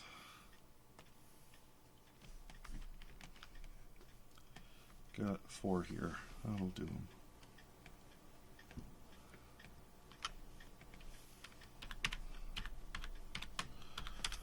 So I got Rayman. Got Kirby. What else do I have? I got Link. And Mega Man. Let's go with these. He didn't ask for, let me look at the lemmings. He didn't ask for them, but maybe I can just do those instead. The worms are just like so.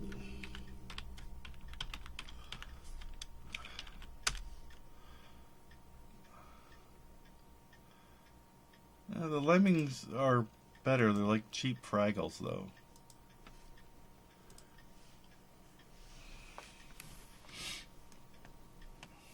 Hi, Dante. How you doing? You settled? Pardon me a second. Push. You settle down. I haven't seen you all day today except when I've been eating. Oh, got a spot. Oh, the face. There's the purr. You settle down.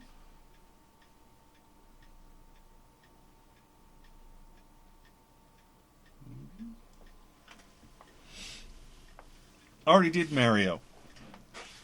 I did him as Toad, and I did him... Yeah, I did him as Toad.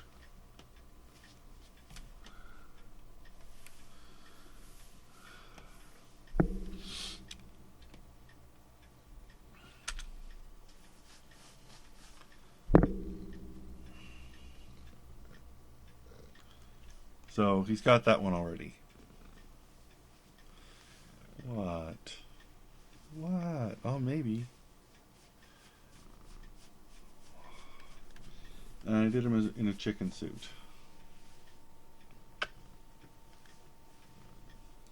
Yes, you big monster cat.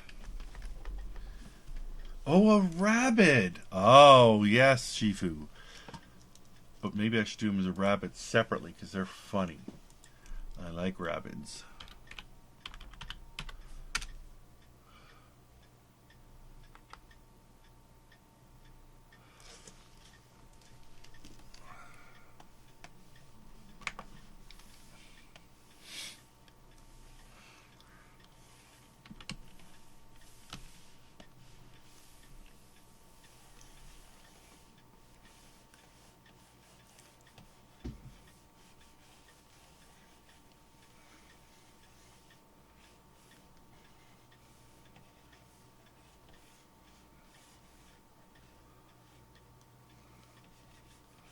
I think Will would enjoy being a rabbit.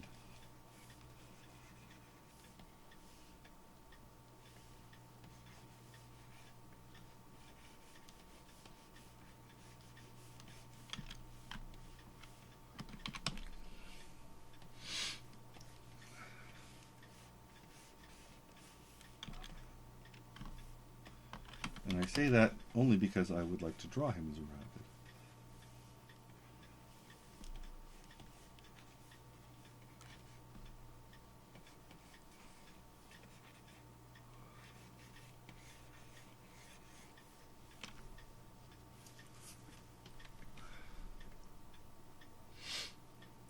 Crusader Rabbit. That was a cartoon, right? I believe it. That was an old one. Yeah, just one Pong battle. I like that.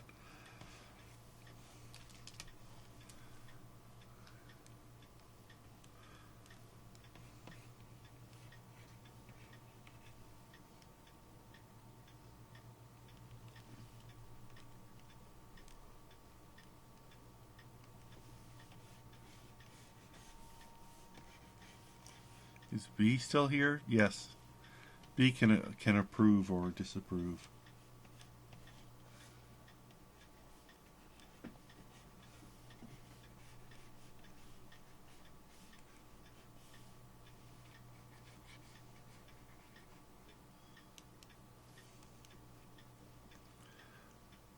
Fart gun or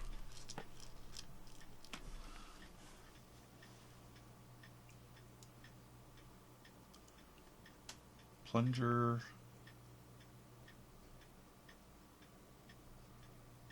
Maybe I'll have the rabbit dressed up as something.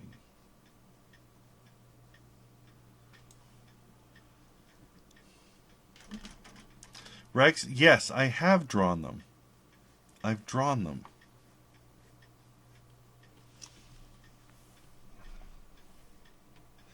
I've only ever seen, I think I've only ever seen it on like cartoon DVD compilations in YouTube. Yes, Dante.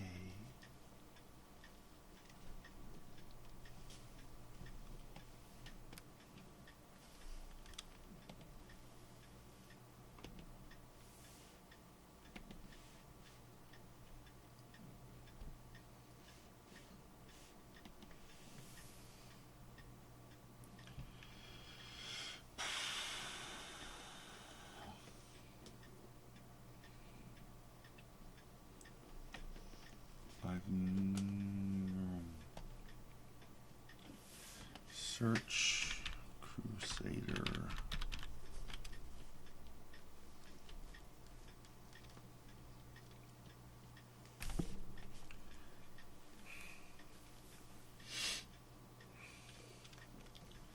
Crusader Rabbit. There he is.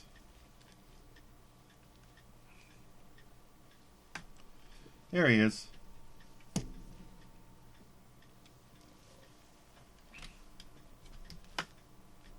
Of course, in a Star Trek mashup.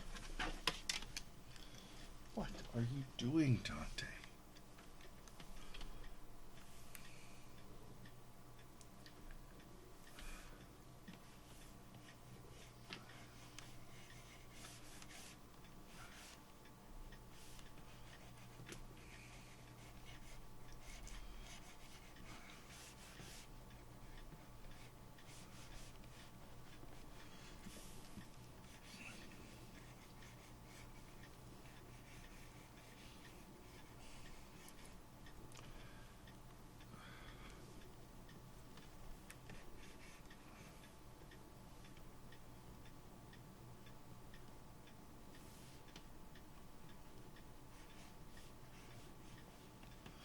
Okay, this is getting away from Will, but I think he will enjoy it.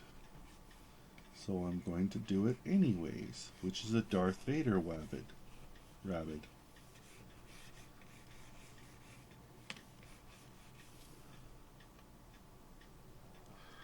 Should I just make it a rabbit?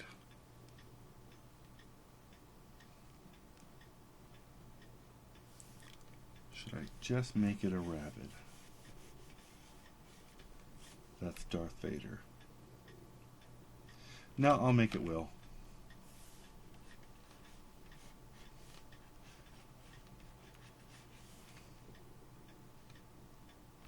Maybe I'll just make it a Jedi.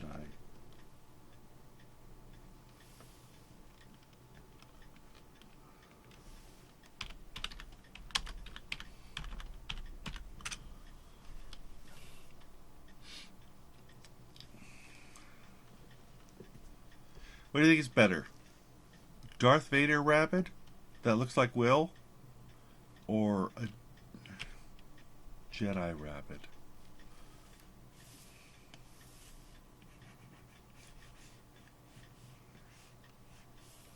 Let's go all the way. Right? You're settling so nicely, Dante. That's nice. Darth Vader, Will Rabbit. The masses have spoken. Thank you, Cyrex.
Because mashups is what I do, right?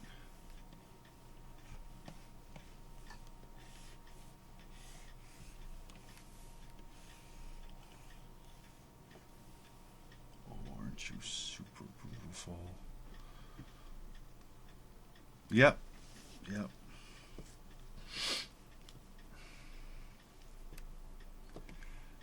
Darth that looks like Will.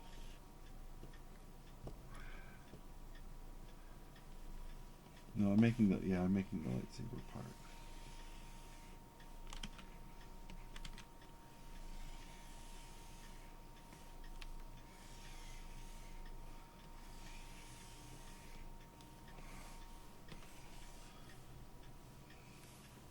Oh, stop looking cute at me, Dante. I'm trying to work.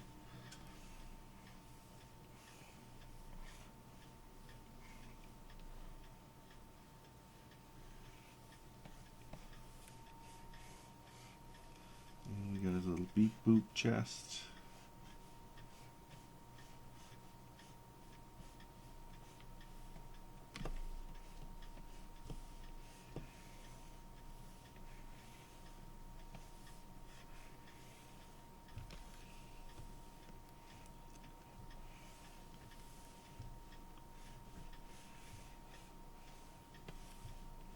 No, they don't have tails, they just have bums.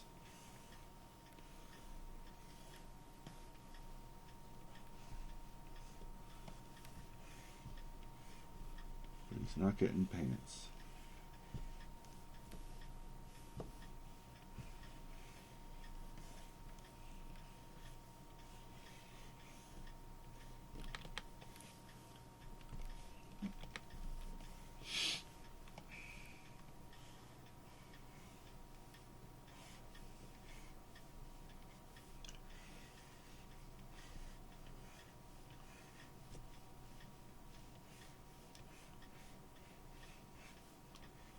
You know, this is well. I should double check.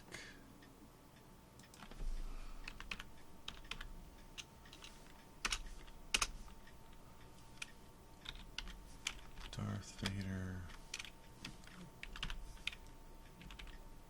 lightsaber replica. Okay.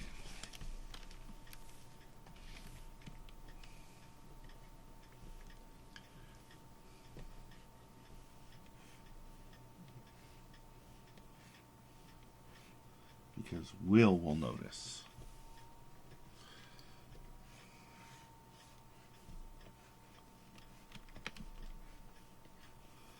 get it right. Okay. No, Will's not that nitpicky. I am.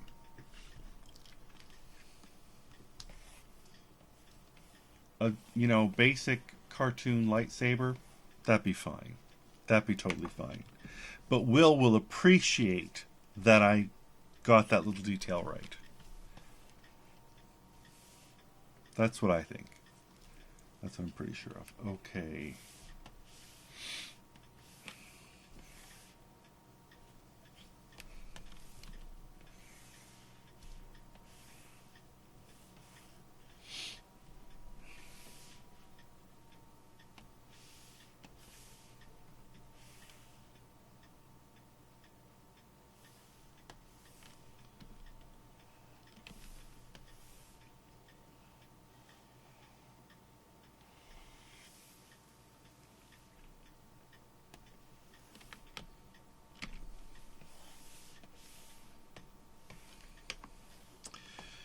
Okay, let's make this.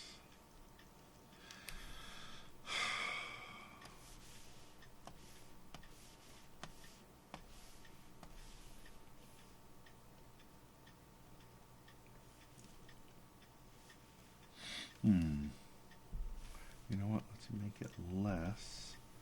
And then let's put a color layer, select G,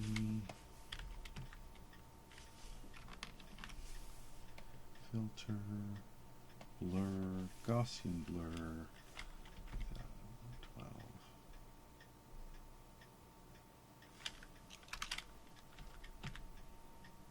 Too much.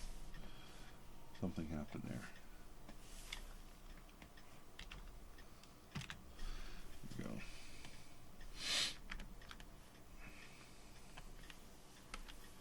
We have one plunger lightsaber.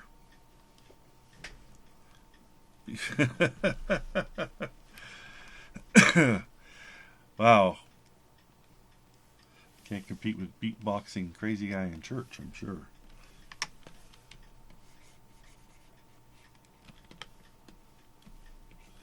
All right.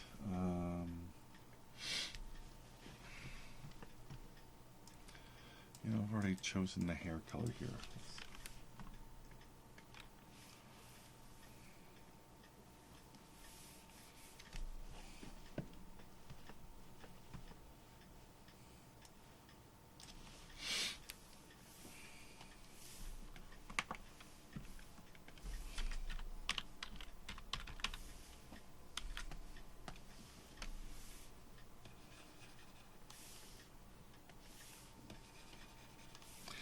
I need a quick bathroom break. I'm going to be right back. I'm going to keep coloring in a second. I'm going to hit the bathroom. I'm going to refill my moose milk.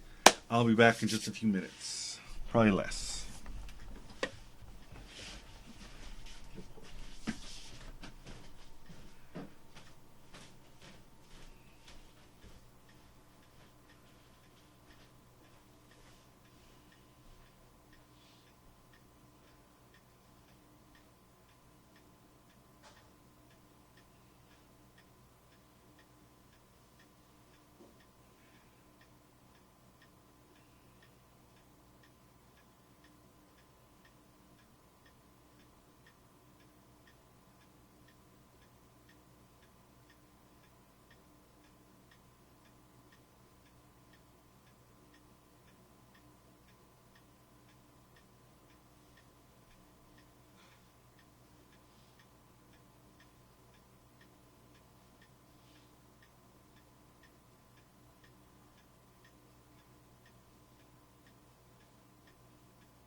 Back with the moose milk. Yes, I washed my hands.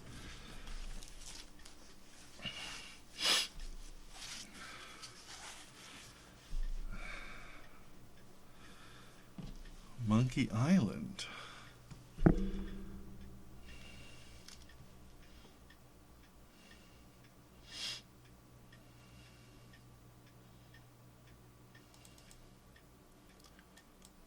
What is that?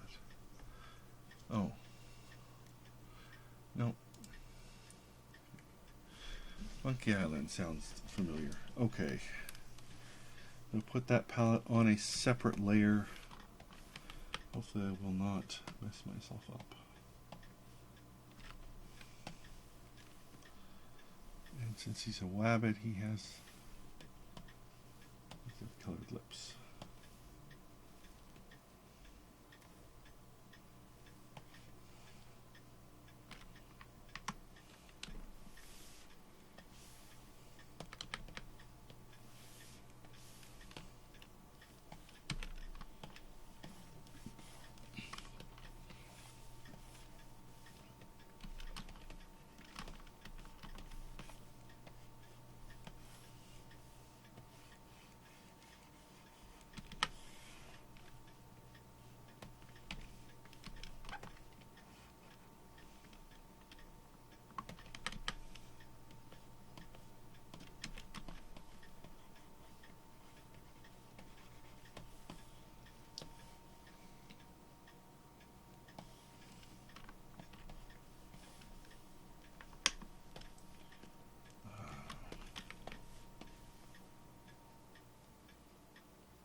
Okay. Shiny helmet.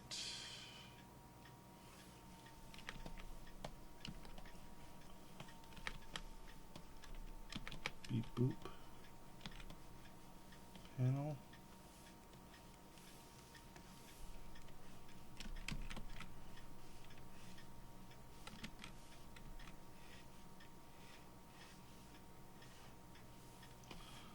Okay. Probably get away with doing the rest of this then.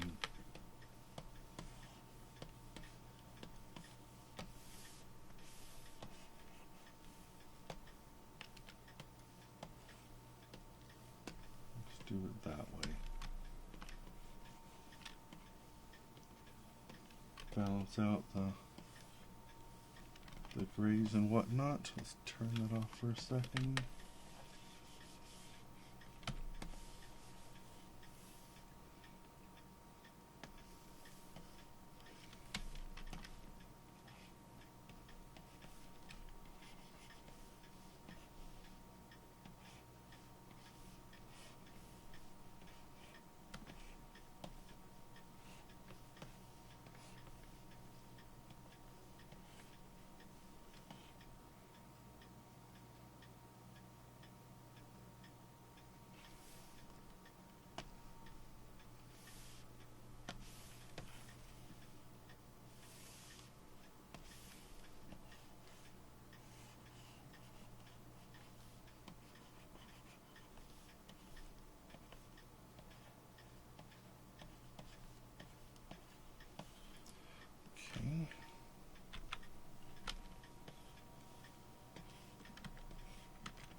because all of this white is transparent and I'm not going to be able to find it otherwise.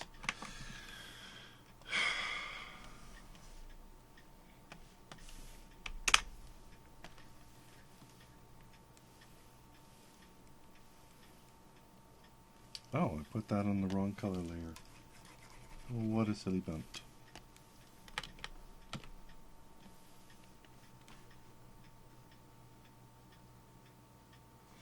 Oh, but I can put the white on that layer. Can't, no. That's my, what is this layer?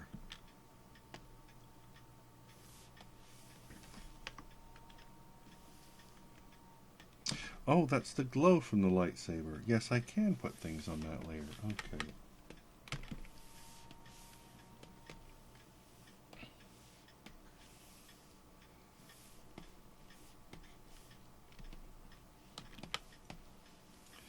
That should cover, yes.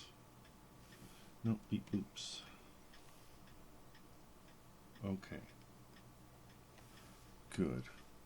So I will need to go and add back the shading on the legs because I put those on the wrong layer. But that's easily done.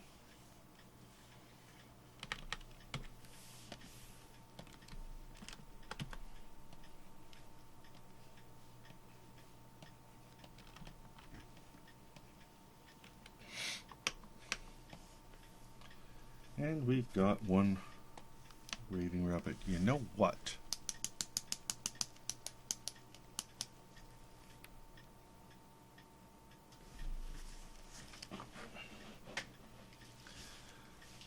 I have...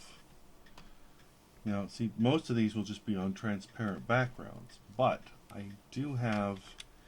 Like with the toad, I realized I had a background from an old Least I Could Do that was a Mario level, so I was able to just drop that in quickly. And I'm sure I've got...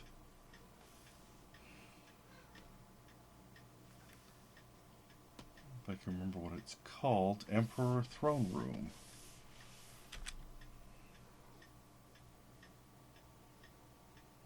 And if I throw in a background, then, you know, Will's got a nice proper avatar that he can use. In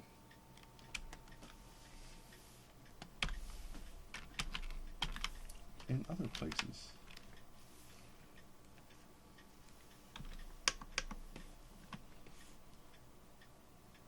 See? And suddenly he's got a full avatar that he can use.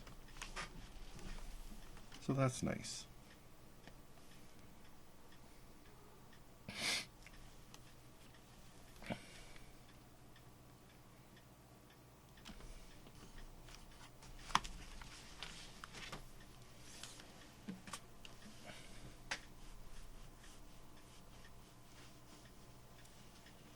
Alright, moving on to Link. Who's next? Rayman.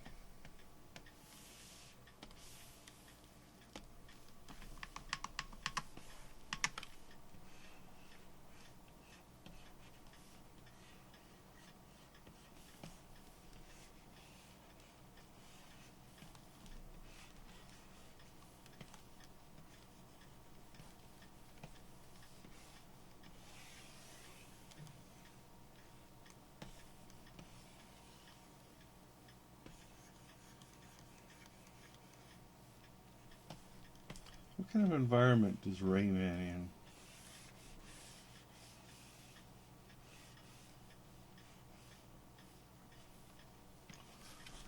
Is he like a... Let's see here. Get rid of the rabbits. Rayman.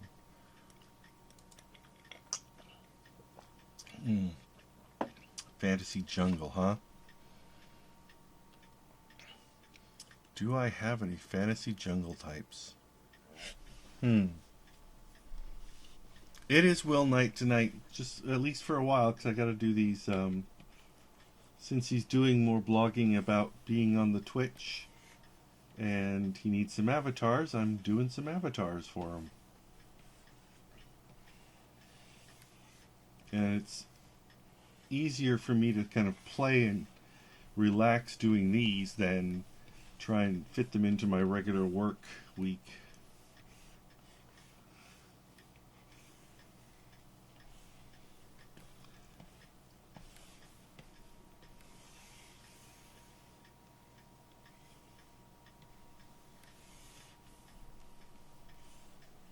I mean, technically this is still work, but it's kind of a fun work for a friend work kind of thing.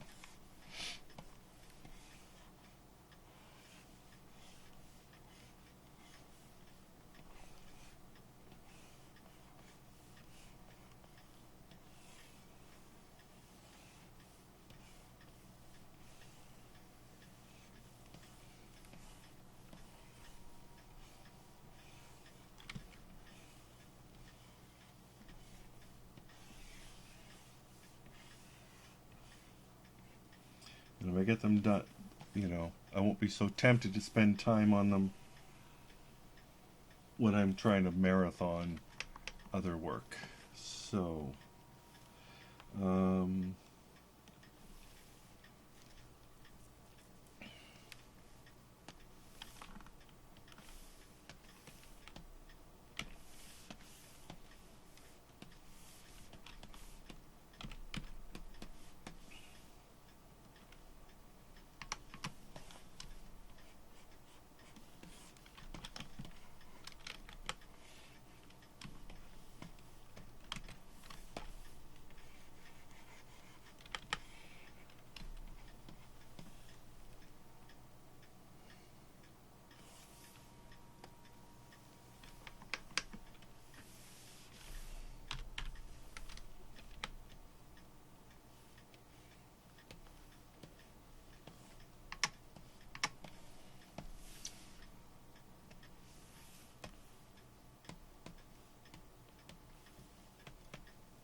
your man is a bit of a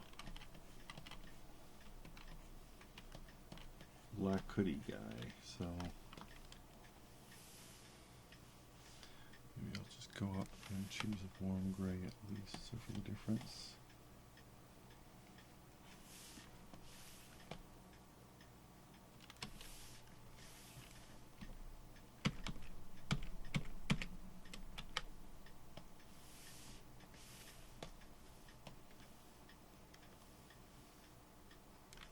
It's all filled in. Do I have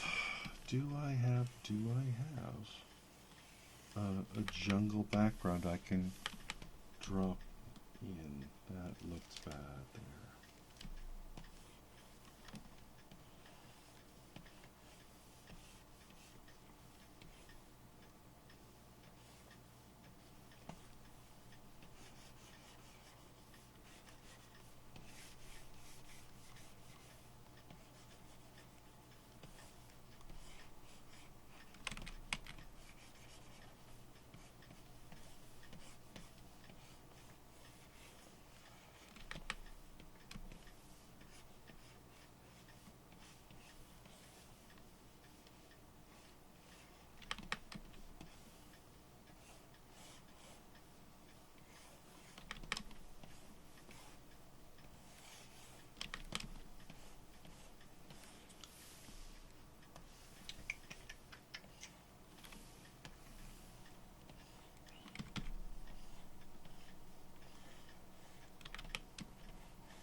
Ah. There we go.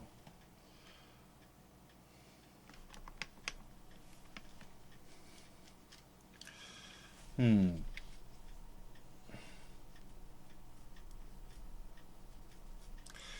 he's been... Okay, I'll change it for you because I trust you. But he's got that new hoodie of his that is not green. Which is... He's got just dark colored hoodies. But there. Should I give it a logo or anything?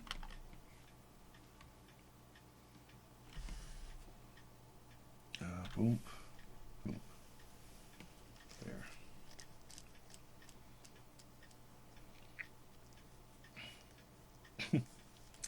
Well, there's fries. He could have most of poutine.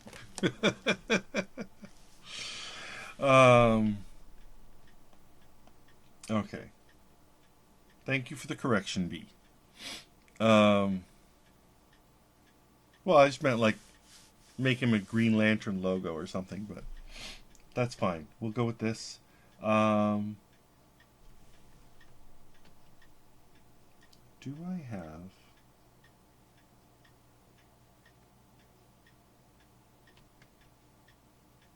I don't think I kept it separate when they were doing the prehistoric...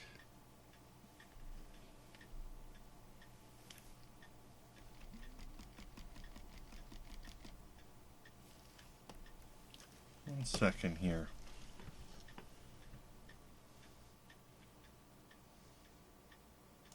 Close that. Let's head over quickly to least I could do. Well, I don't... These are the ones that he gave me that I'm working from. He gave me a nice list. The only one I've deviated from is rabbits. So those are the ones he likes and those are the ones he wants, and I'm happy with those. But let me just search the archive.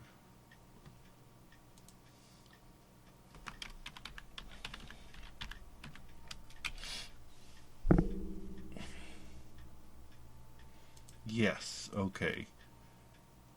2013.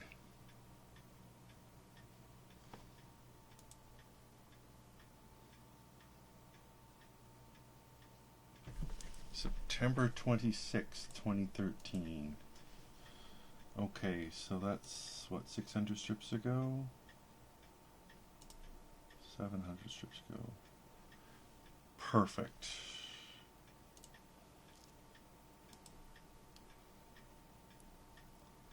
We did a prehistoric thing, and if I am a smart man, I kept the background separate, which means I can grab the backgrounds here.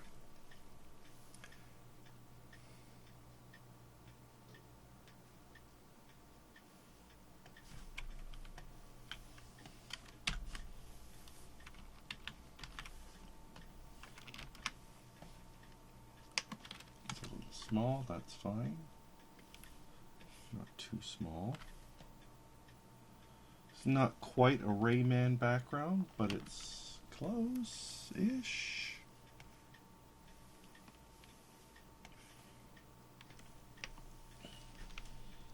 It's funky trees.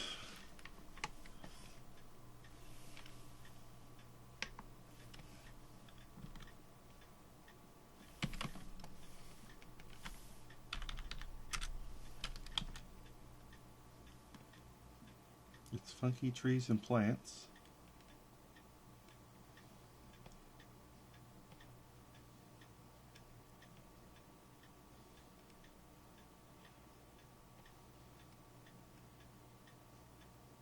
And with just a little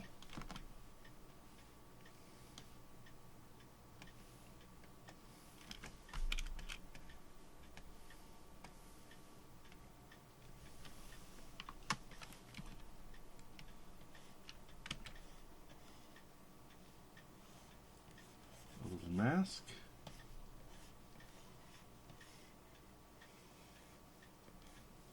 And we've got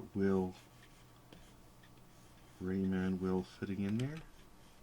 And Will can have another good avatar for social media, not just blogging.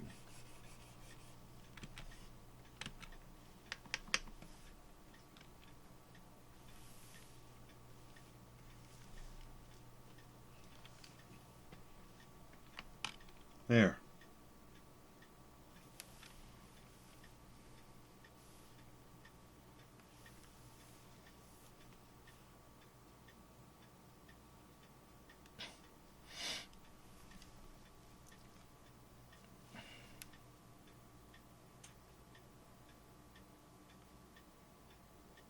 T-shirt, Greenland. No, I did that. Not Will. Okay. Next up on the list. Oh, the Kirby. Oh, that reminds me. I think I've got...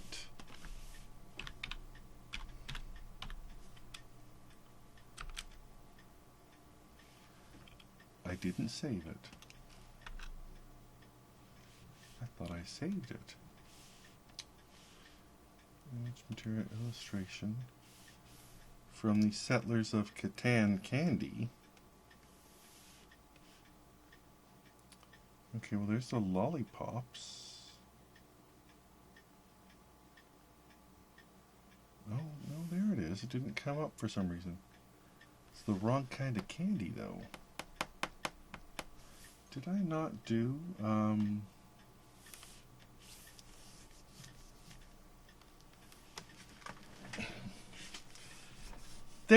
There were your insignias. It was a superhero costume. I don't know, mocking? Mocking? Does mocking sound like me? I think not. Harumph. Okay. Settlers of Candyland. That was last year, right? 2015?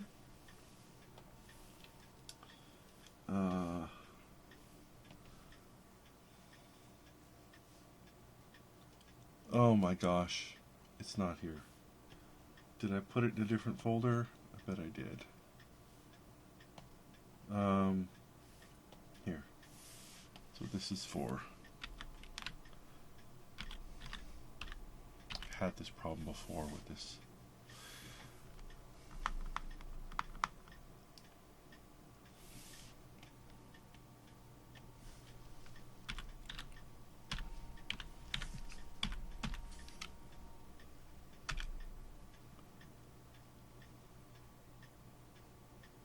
No, I don't want you to search there. I want you to search in... There. There we go. Settlers of Candyland. Oh, it's 2016.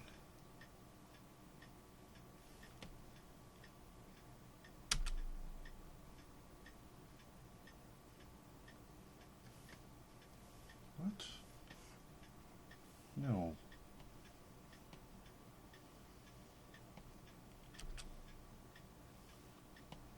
So, Settlers of Candyland is somewhere in here.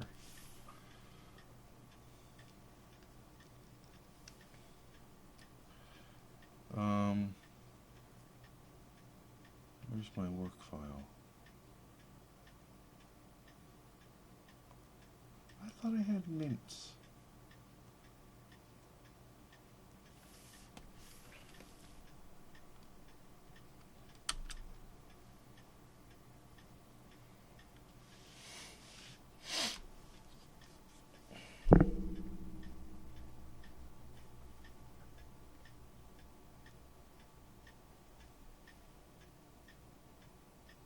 Candies, candies. I did not make mints, did I?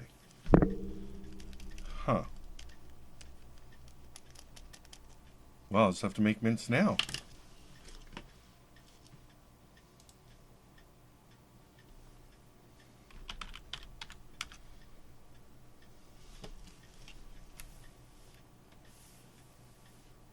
Close that, do not save.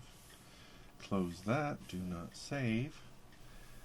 I have learned that Will does indeed love his restaurant mints.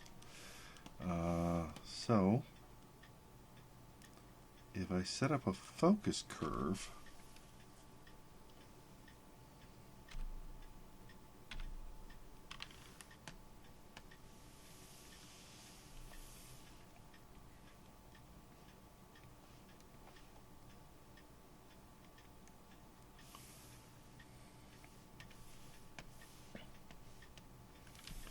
the red line,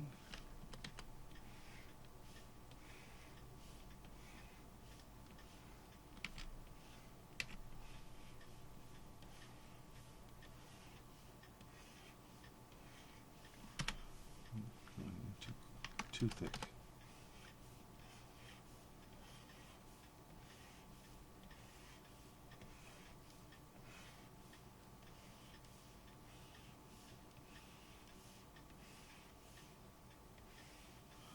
There.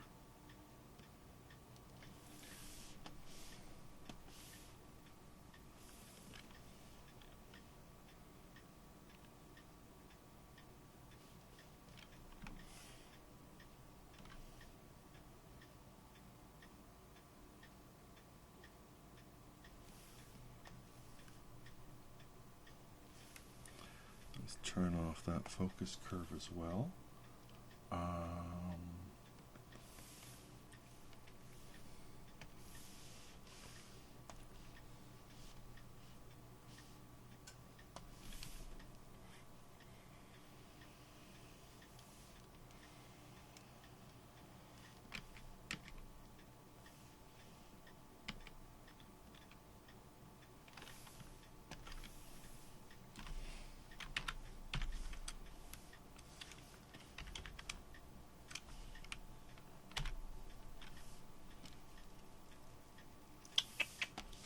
I should just put down a curve.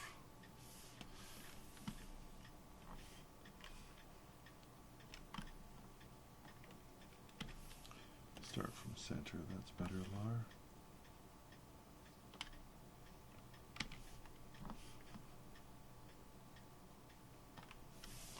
There.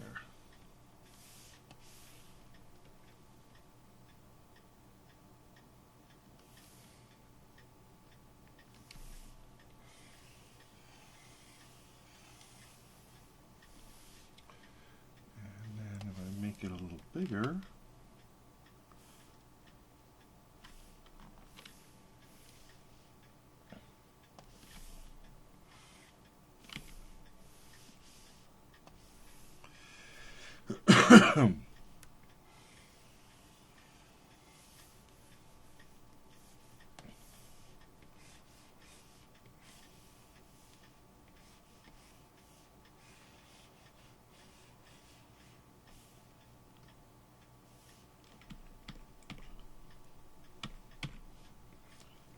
add the twist to it first, Lar.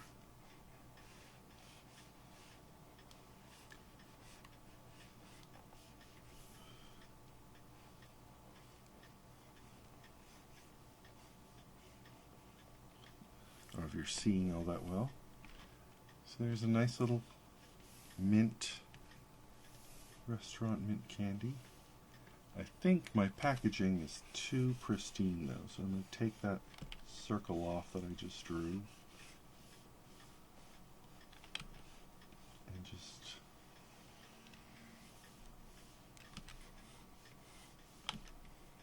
hand wind it.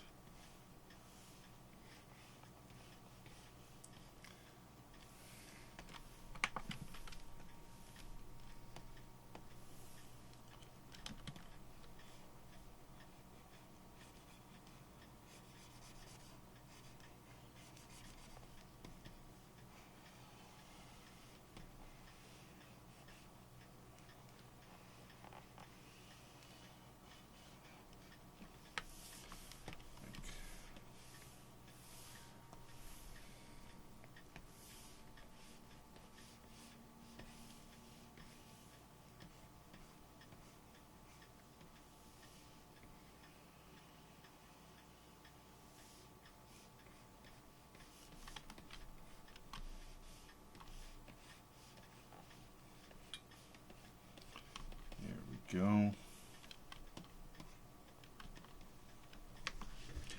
That's a nice candy. In fact, let's save that for the future. Mint candy. Register as material.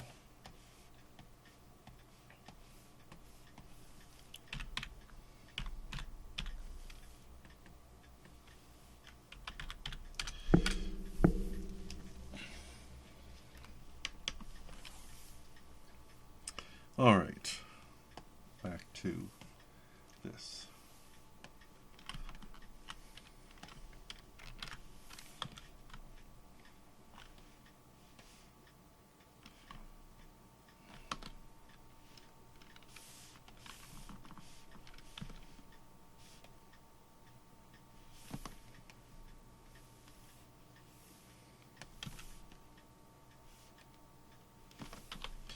Being vacuumed up by him.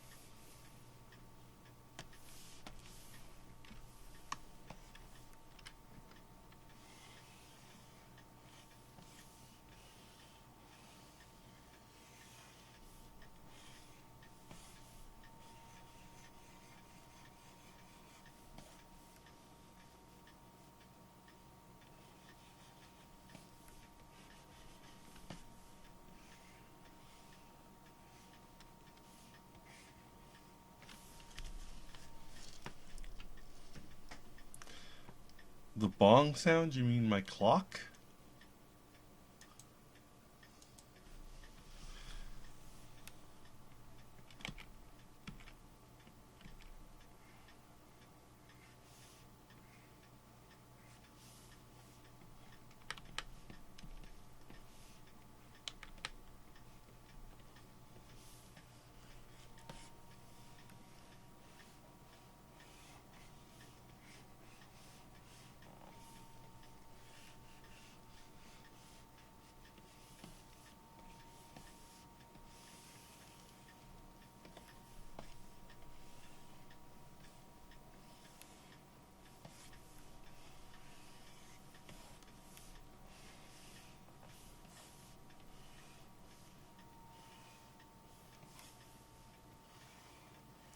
I have a caricaturist friend named Kirby. Delightful fellow. So freaking talented.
should have a colored outline, but I don't think I'm going to worry about that.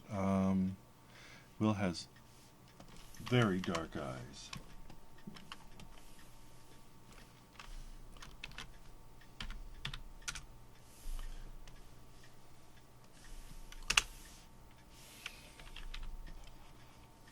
Kirby has a specific glow to his eyes. And the blue, so we make him the brown.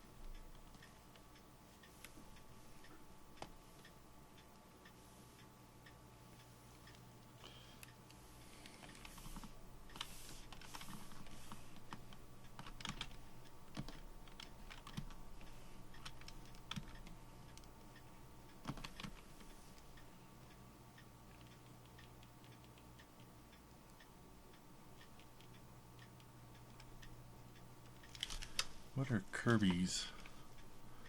Kirby doesn't have a lot of backgrounds going on.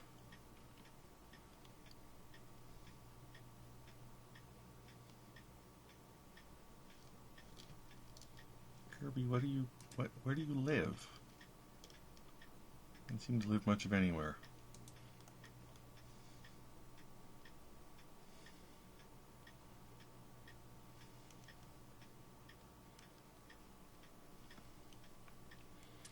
Okay.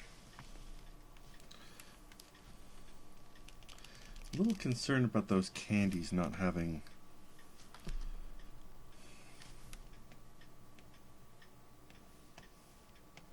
just out of curiosity, how's it gonna look with black? Yeesh, no. Maybe I should give him a pink outline.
Okay.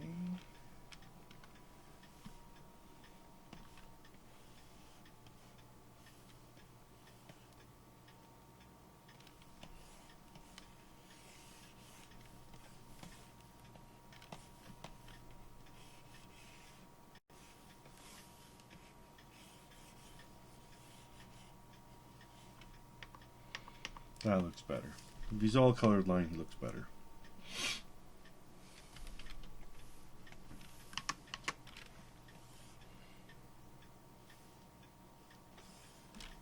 Yeah, thank you.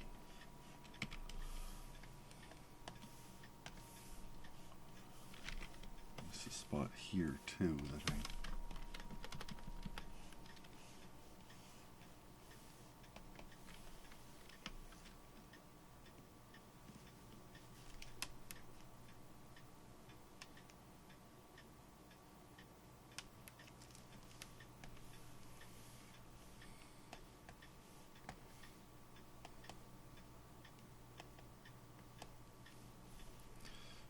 okay.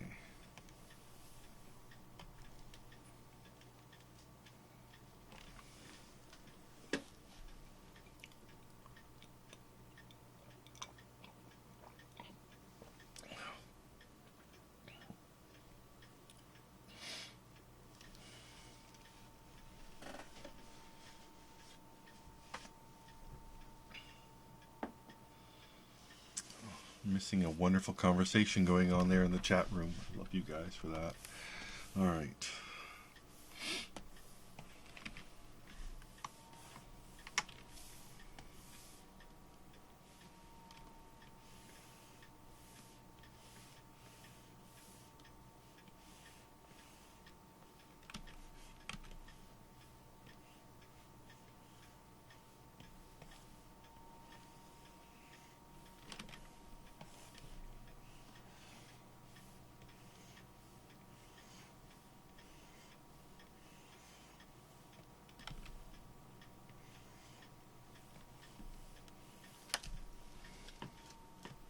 Hi, Occipital. I'm doing some avatars for Friend at Work.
I hope you've been approving of them, B.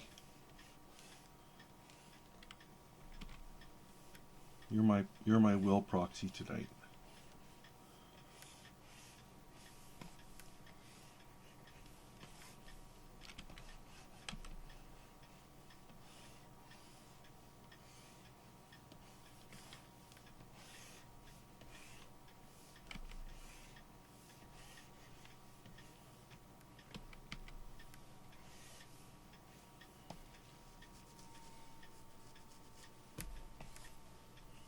You can paste a link, Occipital.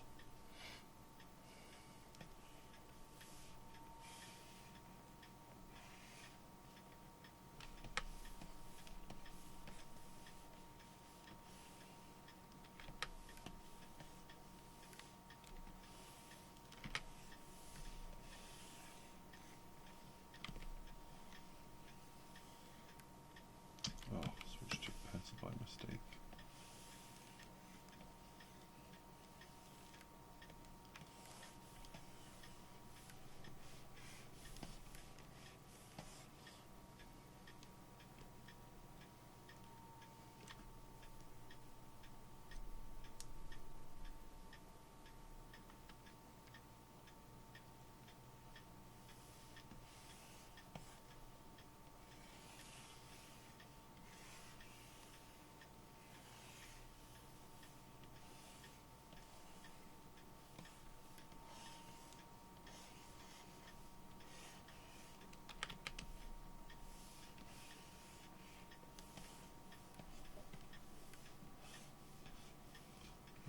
If anyone should be made into a Jedi, it should probably be Link, but, you know, he's got the toad and he's got the rabbit.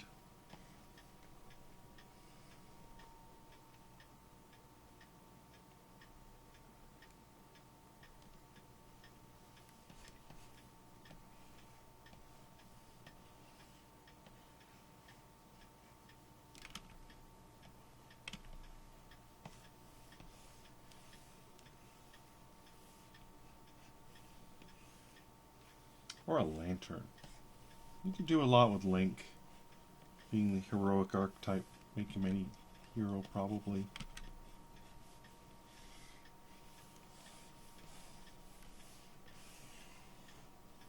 Make him a Thor.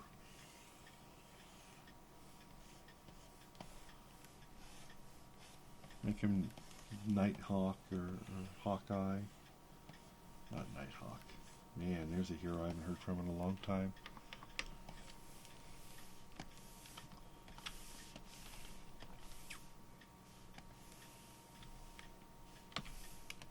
Nuisance.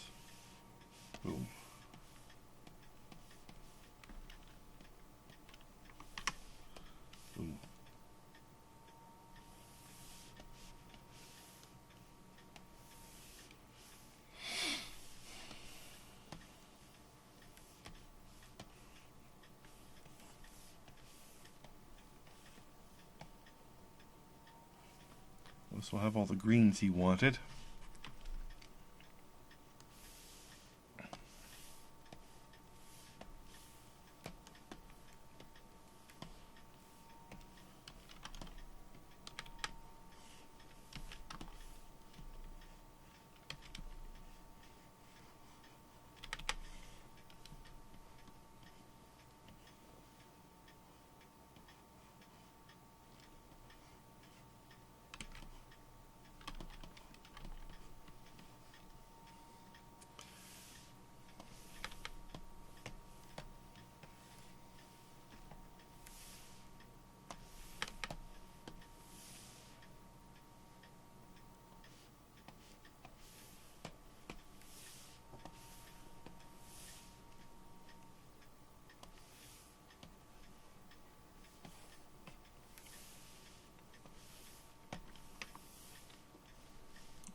Go.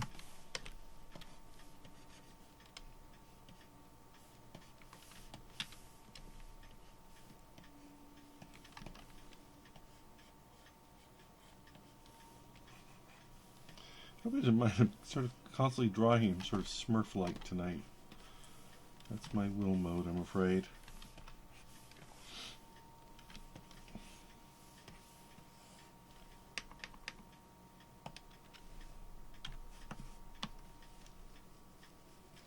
Oh, the glowing bug friend. Hang on.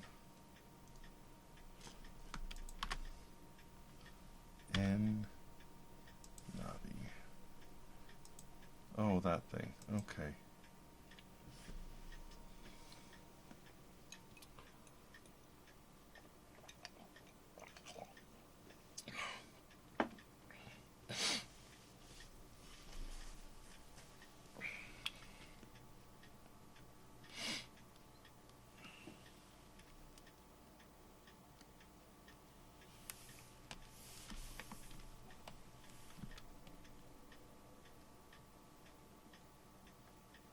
I guess I can put Navi up here. It'll be allowed for Navi.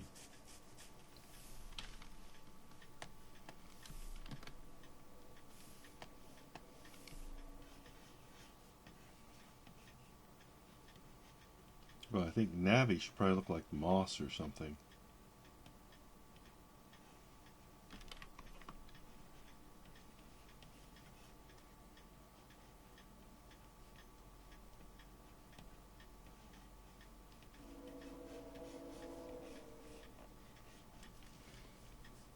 Sound right?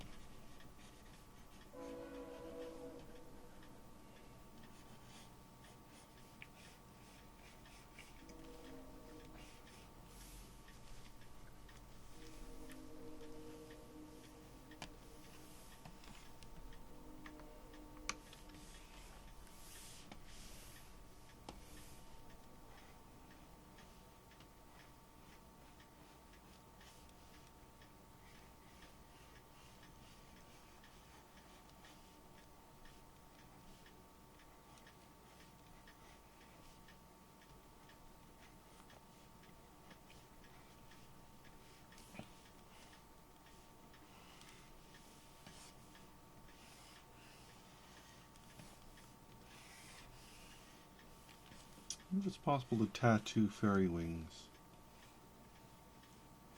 Probably shouldn't try.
There.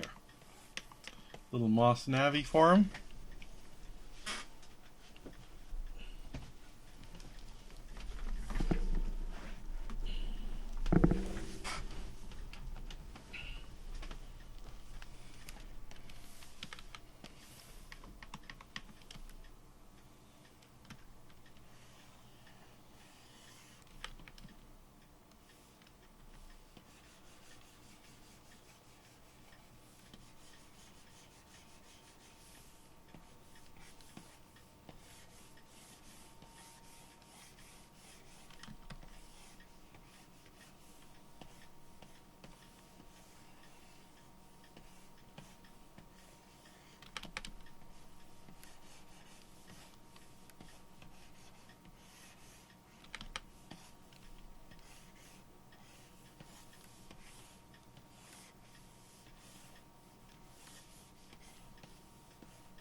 You know, Zelda's another one of those magical environments, huh?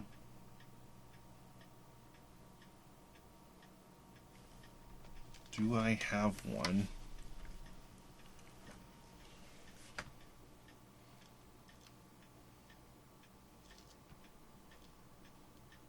Hey, Oregon Rob.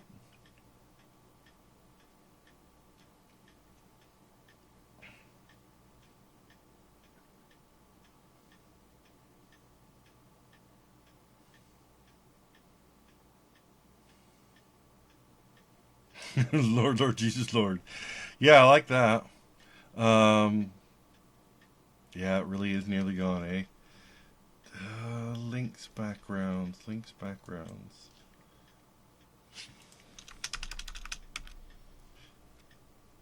It's more foresty stuff, isn't it?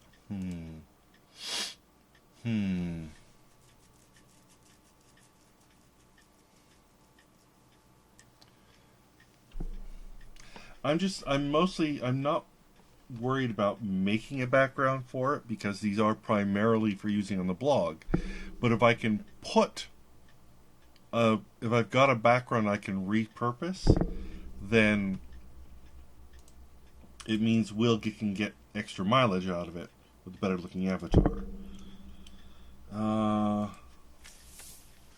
Thing is, I don't always save backgrounds like that.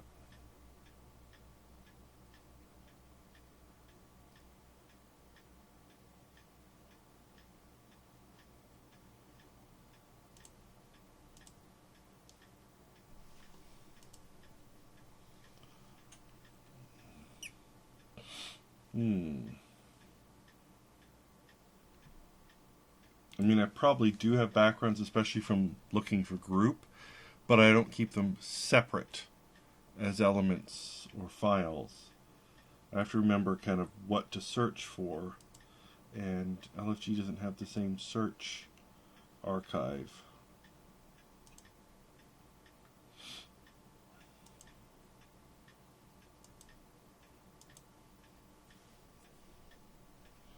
And I've got some of Rain's interiors. I've got, oh, hang on, I know what I've got. I do have some brick.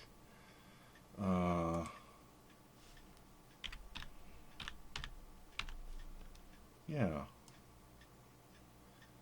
So if he's usually in a dungeon, let's put this old brick pattern I've got.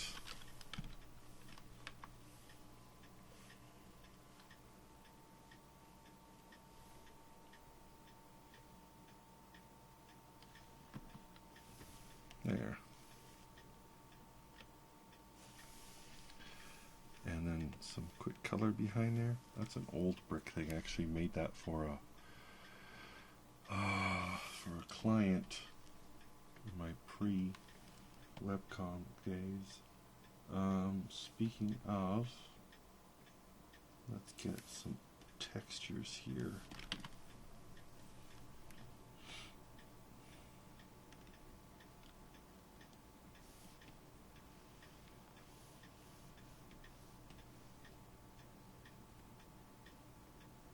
Concrete.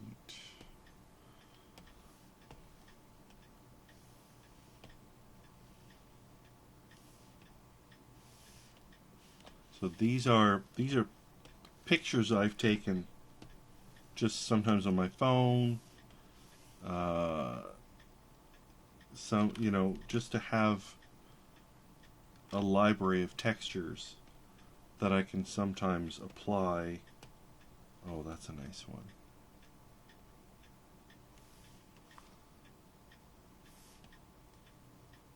That's a nice one. So what I would do is say, let's take this one. So this way I don't have to go hunting on the internet, although I do a lot of that, for kind of royalty-free images. So I've applied it over top of there. What I'm going to do is desaturate it, and then I'll overlay it, and I will just put down, say, some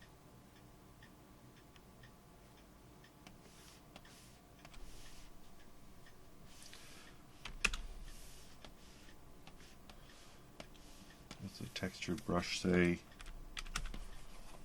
Let's put down some quick color, and then I overlay the rock thing which has been desaturated, and boom, I've got this great texture thing. Now that black line is too heavy, but I think if I pull it back, let's say 75%, and he's got a nice, cool, textured, original dungeon background.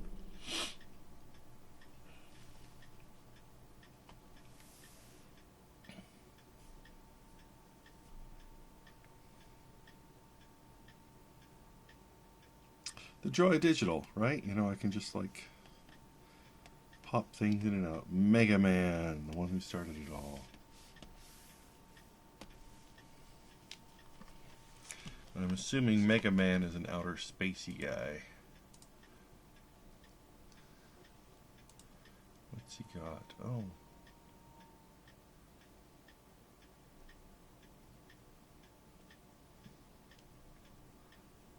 I might steal a background for him. Let's see. Lots of pixelated stuff.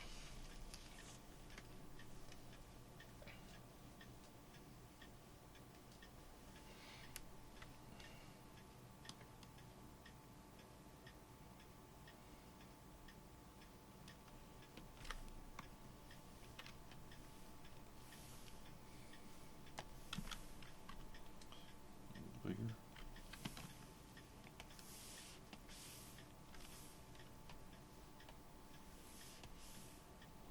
It's always a good idea if if you're in the mood, if you're out for a walk in woods or the streets or wherever, and you come across areas of texture, it's fun to just, pop a couple into the camera and keep them for the someday.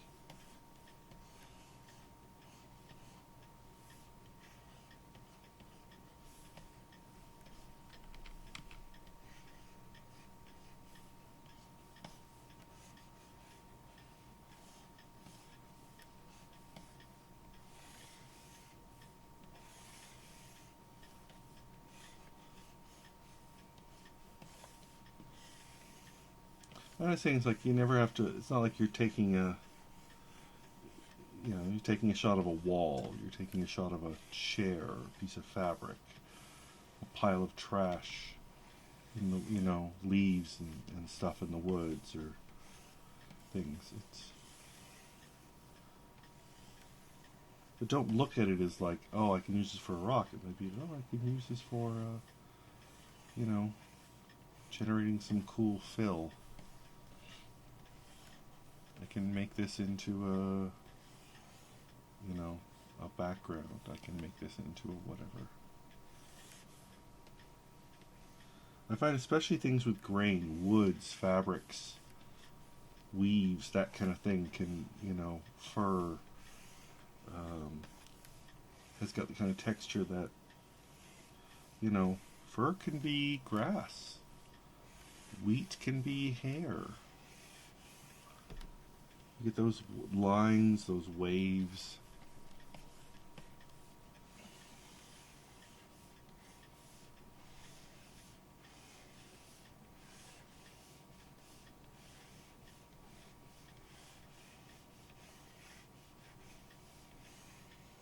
Make a bunch of ink blots and scan them in. Turn them into a brush, turn them into a background.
Okay. Turn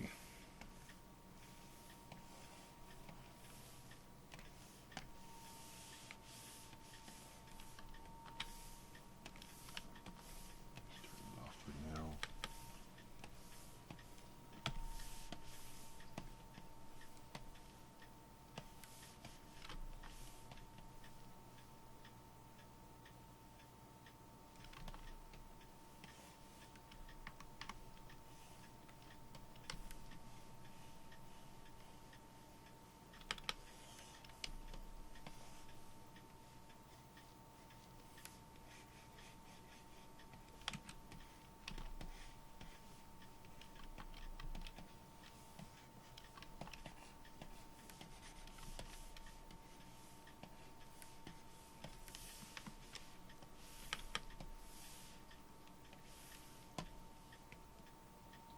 Alright, Mega Man.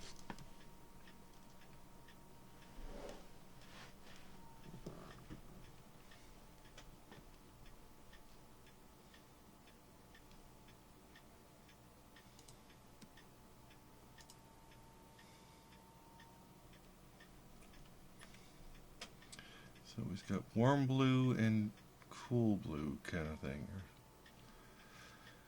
So many blues. Okay.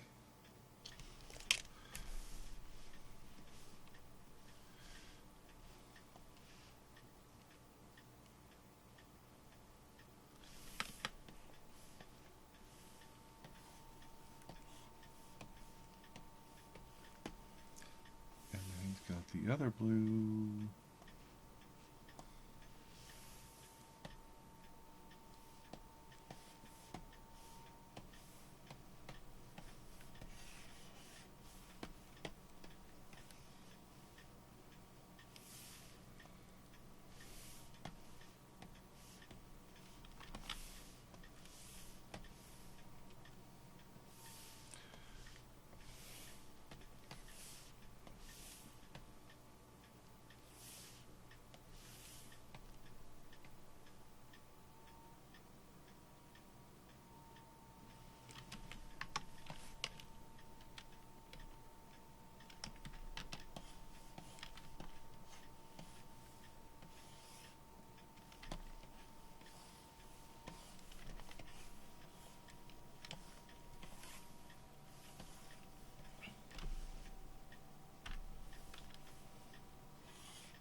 Boom.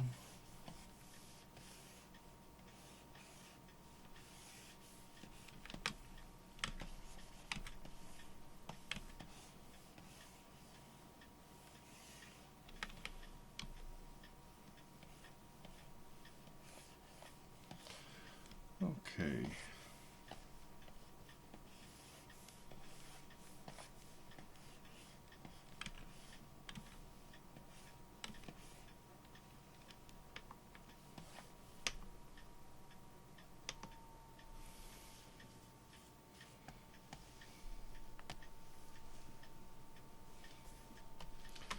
Do I have any cosmic backgrounds? Hi, Will. Good timing. I'm almost done with you.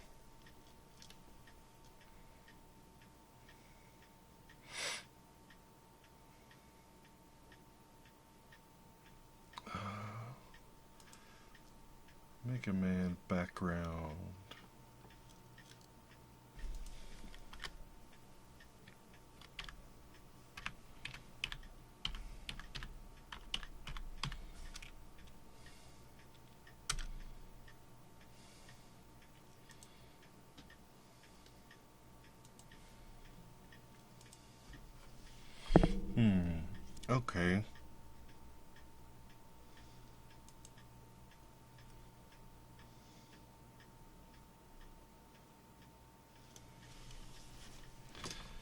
how about if I do this?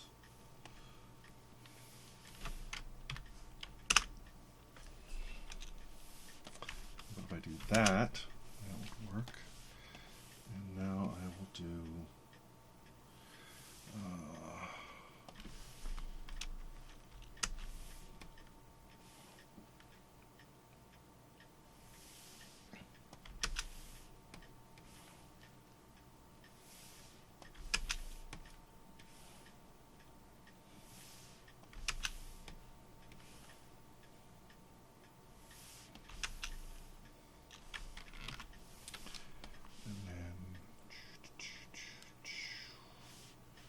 ruler, special ruler, parallel line.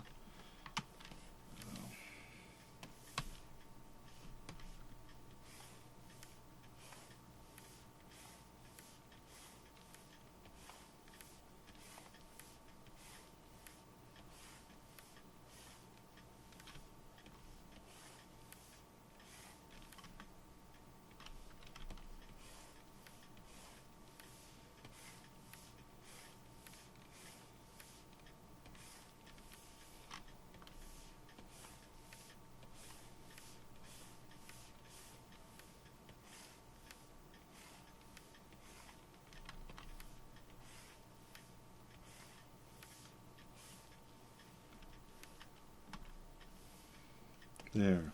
How's that for just sort of a simple background for the avatar? Been trying to do all your LFG stuff. Oh, good night, Wacos. Your LFG avatars. But then if I can, repurpose them with a background, then you get them for social media as well.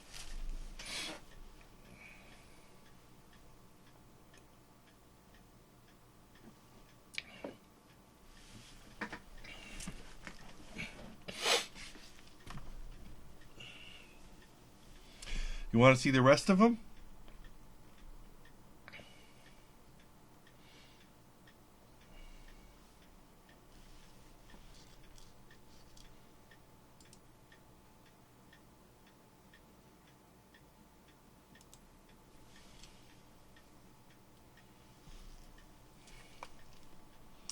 So there's your Mega Man. And there's your Link.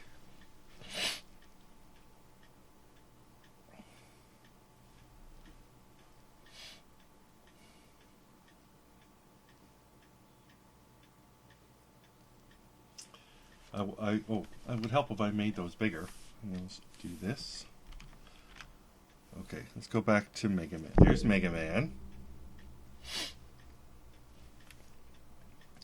There's Link. Yes, because I would have forgotten the Navi. So you got your little Moss Navi, which has been pointed out would say Jesus Lord, Lord, Jesus Lord, instead of whatever else he says. And then your Kirby, which I couldn't think of a background for.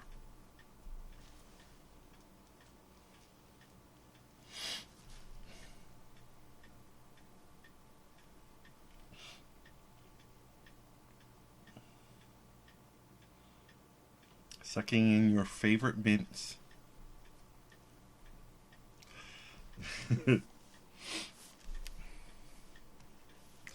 And then your Rayman, which I would have put you mistakenly in a dark gray black hoodie, but B rightly pointed out that you would prefer it to be green, and so I was able to use a background here. So I'll be able to give you this as a social avatar as well. All of them, of course, is social avatar. And then last but not least, I didn't like worms. I don't like the design of worms. I don't know, something about it it's like I just don't like it. So because I was working on the Rayman, people suggested Rabbids, and then things went crazy. Anyways, so you've got a Darth Vader Jedi Rabbid Will.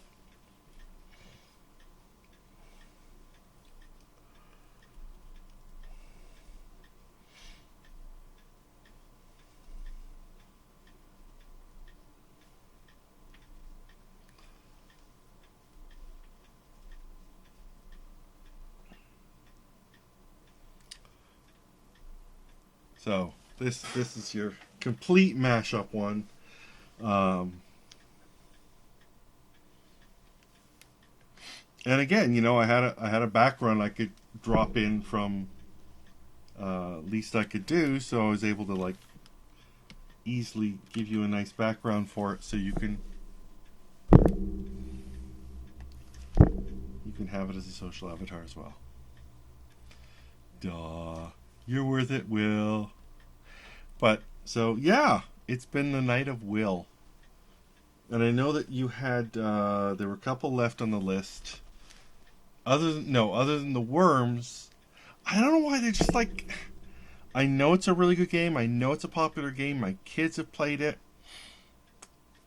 but the design was just like ugh. Like it's just, I don't know. It just I'm not feeling it. So you got a rabbit.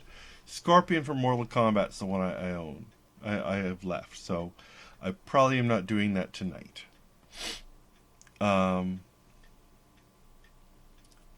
So yeah, I think that's it. I just think there wasn't enough. It would be your head with a dribbly neck. It's just like it's not challenging enough for me. It's just not challenging enough for me. And then all those like weird squared off heads. So it's like I can totally do it for you, but I would rather draw you as a worm than as one of their worms. But I realize that wouldn't work because it's their worms is the design. And just because I'm not particularly happy with the design doesn't mean I shouldn't do it. But I figure this will give you enough to go with for a while. Pretty much, Cyrex. Yeah, pretty much if you want free art. Good night, B. I'm not touching it. It's like, I guess my desk is wobbly. It's, I need a more stable desk, perhaps. The mic is way up here. I'm not headbutting it or nothing. I guess it's squeaking or something. Okay, we're coming up on midnight. I should add, do you want me to add Donkey Kong to the list, Will?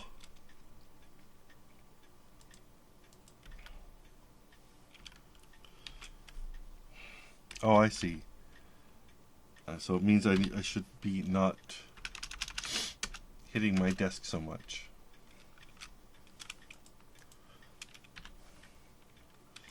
Okay.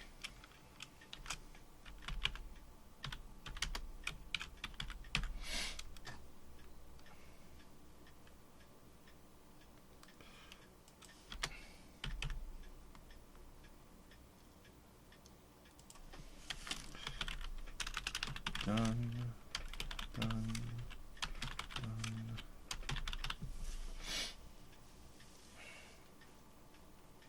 Thanks, Little Fire Pizza. So, yeah. That's a good night's work done. Finished coloring the beginnings. Got a bunch of wills done. I really do think the rabbit's hilarious. I'm glad you like it.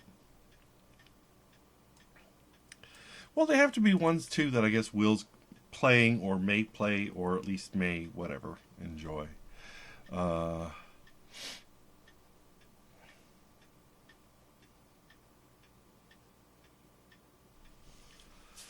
Will understands me. Will understands that, if especially when I don't speak video game very well, he gave me a nice, specific, short list that I could play with. A lot of old school stuff I got. And I know Will enough that I was able to enjoy doing things like, making the mints for Kirby. For Kirby, I should just maybe put some...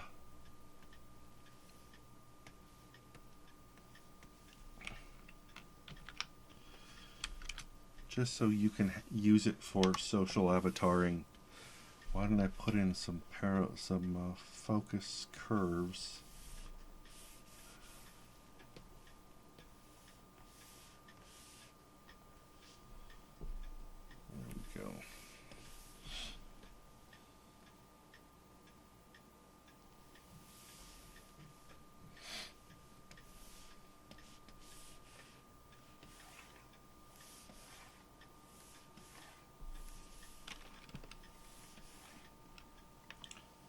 coming in too close. Let's put this way over here.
There.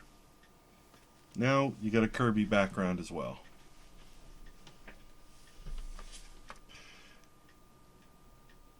You guys know me so well. This is true.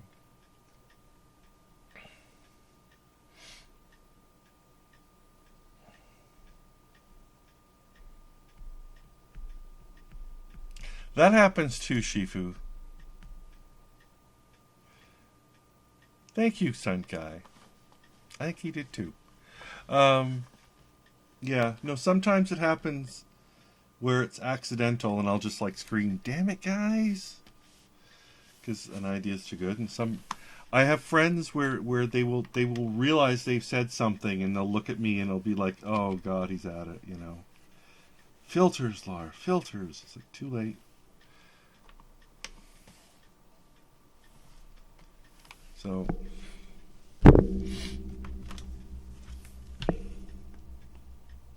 if I'm really busy, I just stop and write it down for later, you know. But yeah, I think we're coming up on midnight as it is, so I should wrap it up. I gotta save these things, send them to Will, upload them to the web, save those beginnings I got done. Centipede was not Will's fault. That was actually Kyle Stevens from Kirby Crackle sent me that one. Because actually he wrote a song about it. And he sent me the song.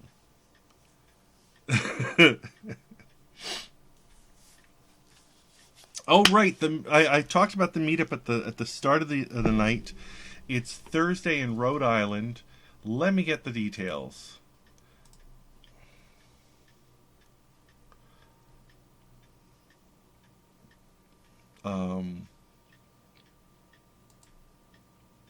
So yes, winding it up. Just a reminder, I will not be here next week or the following week. Next week I'm in Rhode Island for Rhode Island Comic Con with the gang. I don't have our booth number, but we will be having a meetup. And an official meetup on Thursday, November 10th from 7 to 10 at the Bucket Brewery in Pawtucket, Rhode Island. So come on down, have a bucket of brew, I suppose. Apparently stuff is planned. I didn't... Listen, I knew that we were going to go check out the brewery. I didn't know it was going to be a meetup till I saw the thing here myself. So, we're going to have a meet, a drink, a hangout. I'm going to have Sailor Bacon cards. I will have them at the con as well. Please come by, say hello. And then the following week, I will be at my caricature convention. I will be tweeting from there, I'm sure, throughout the week. But I will not be streaming because the Friday night will be our banquet and awards night.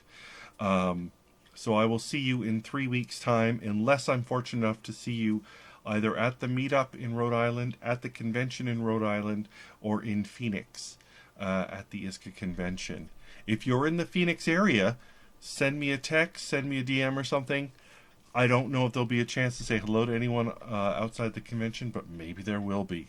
So that's also a possible. Leave my beard alone, Cyrex. It's already been snipped this week. I think the consensus is I should try and re-dye the purple in the center. So I think I'm going to try and do that. But thank you so much for joining me once again. I'll see you in 3 weeks' time. Remember, if you're in North America, clocks go back Sunday 1 hour. Keep me in your thoughts and prayers as I marathon a bunch of things for the buffer this weekend. I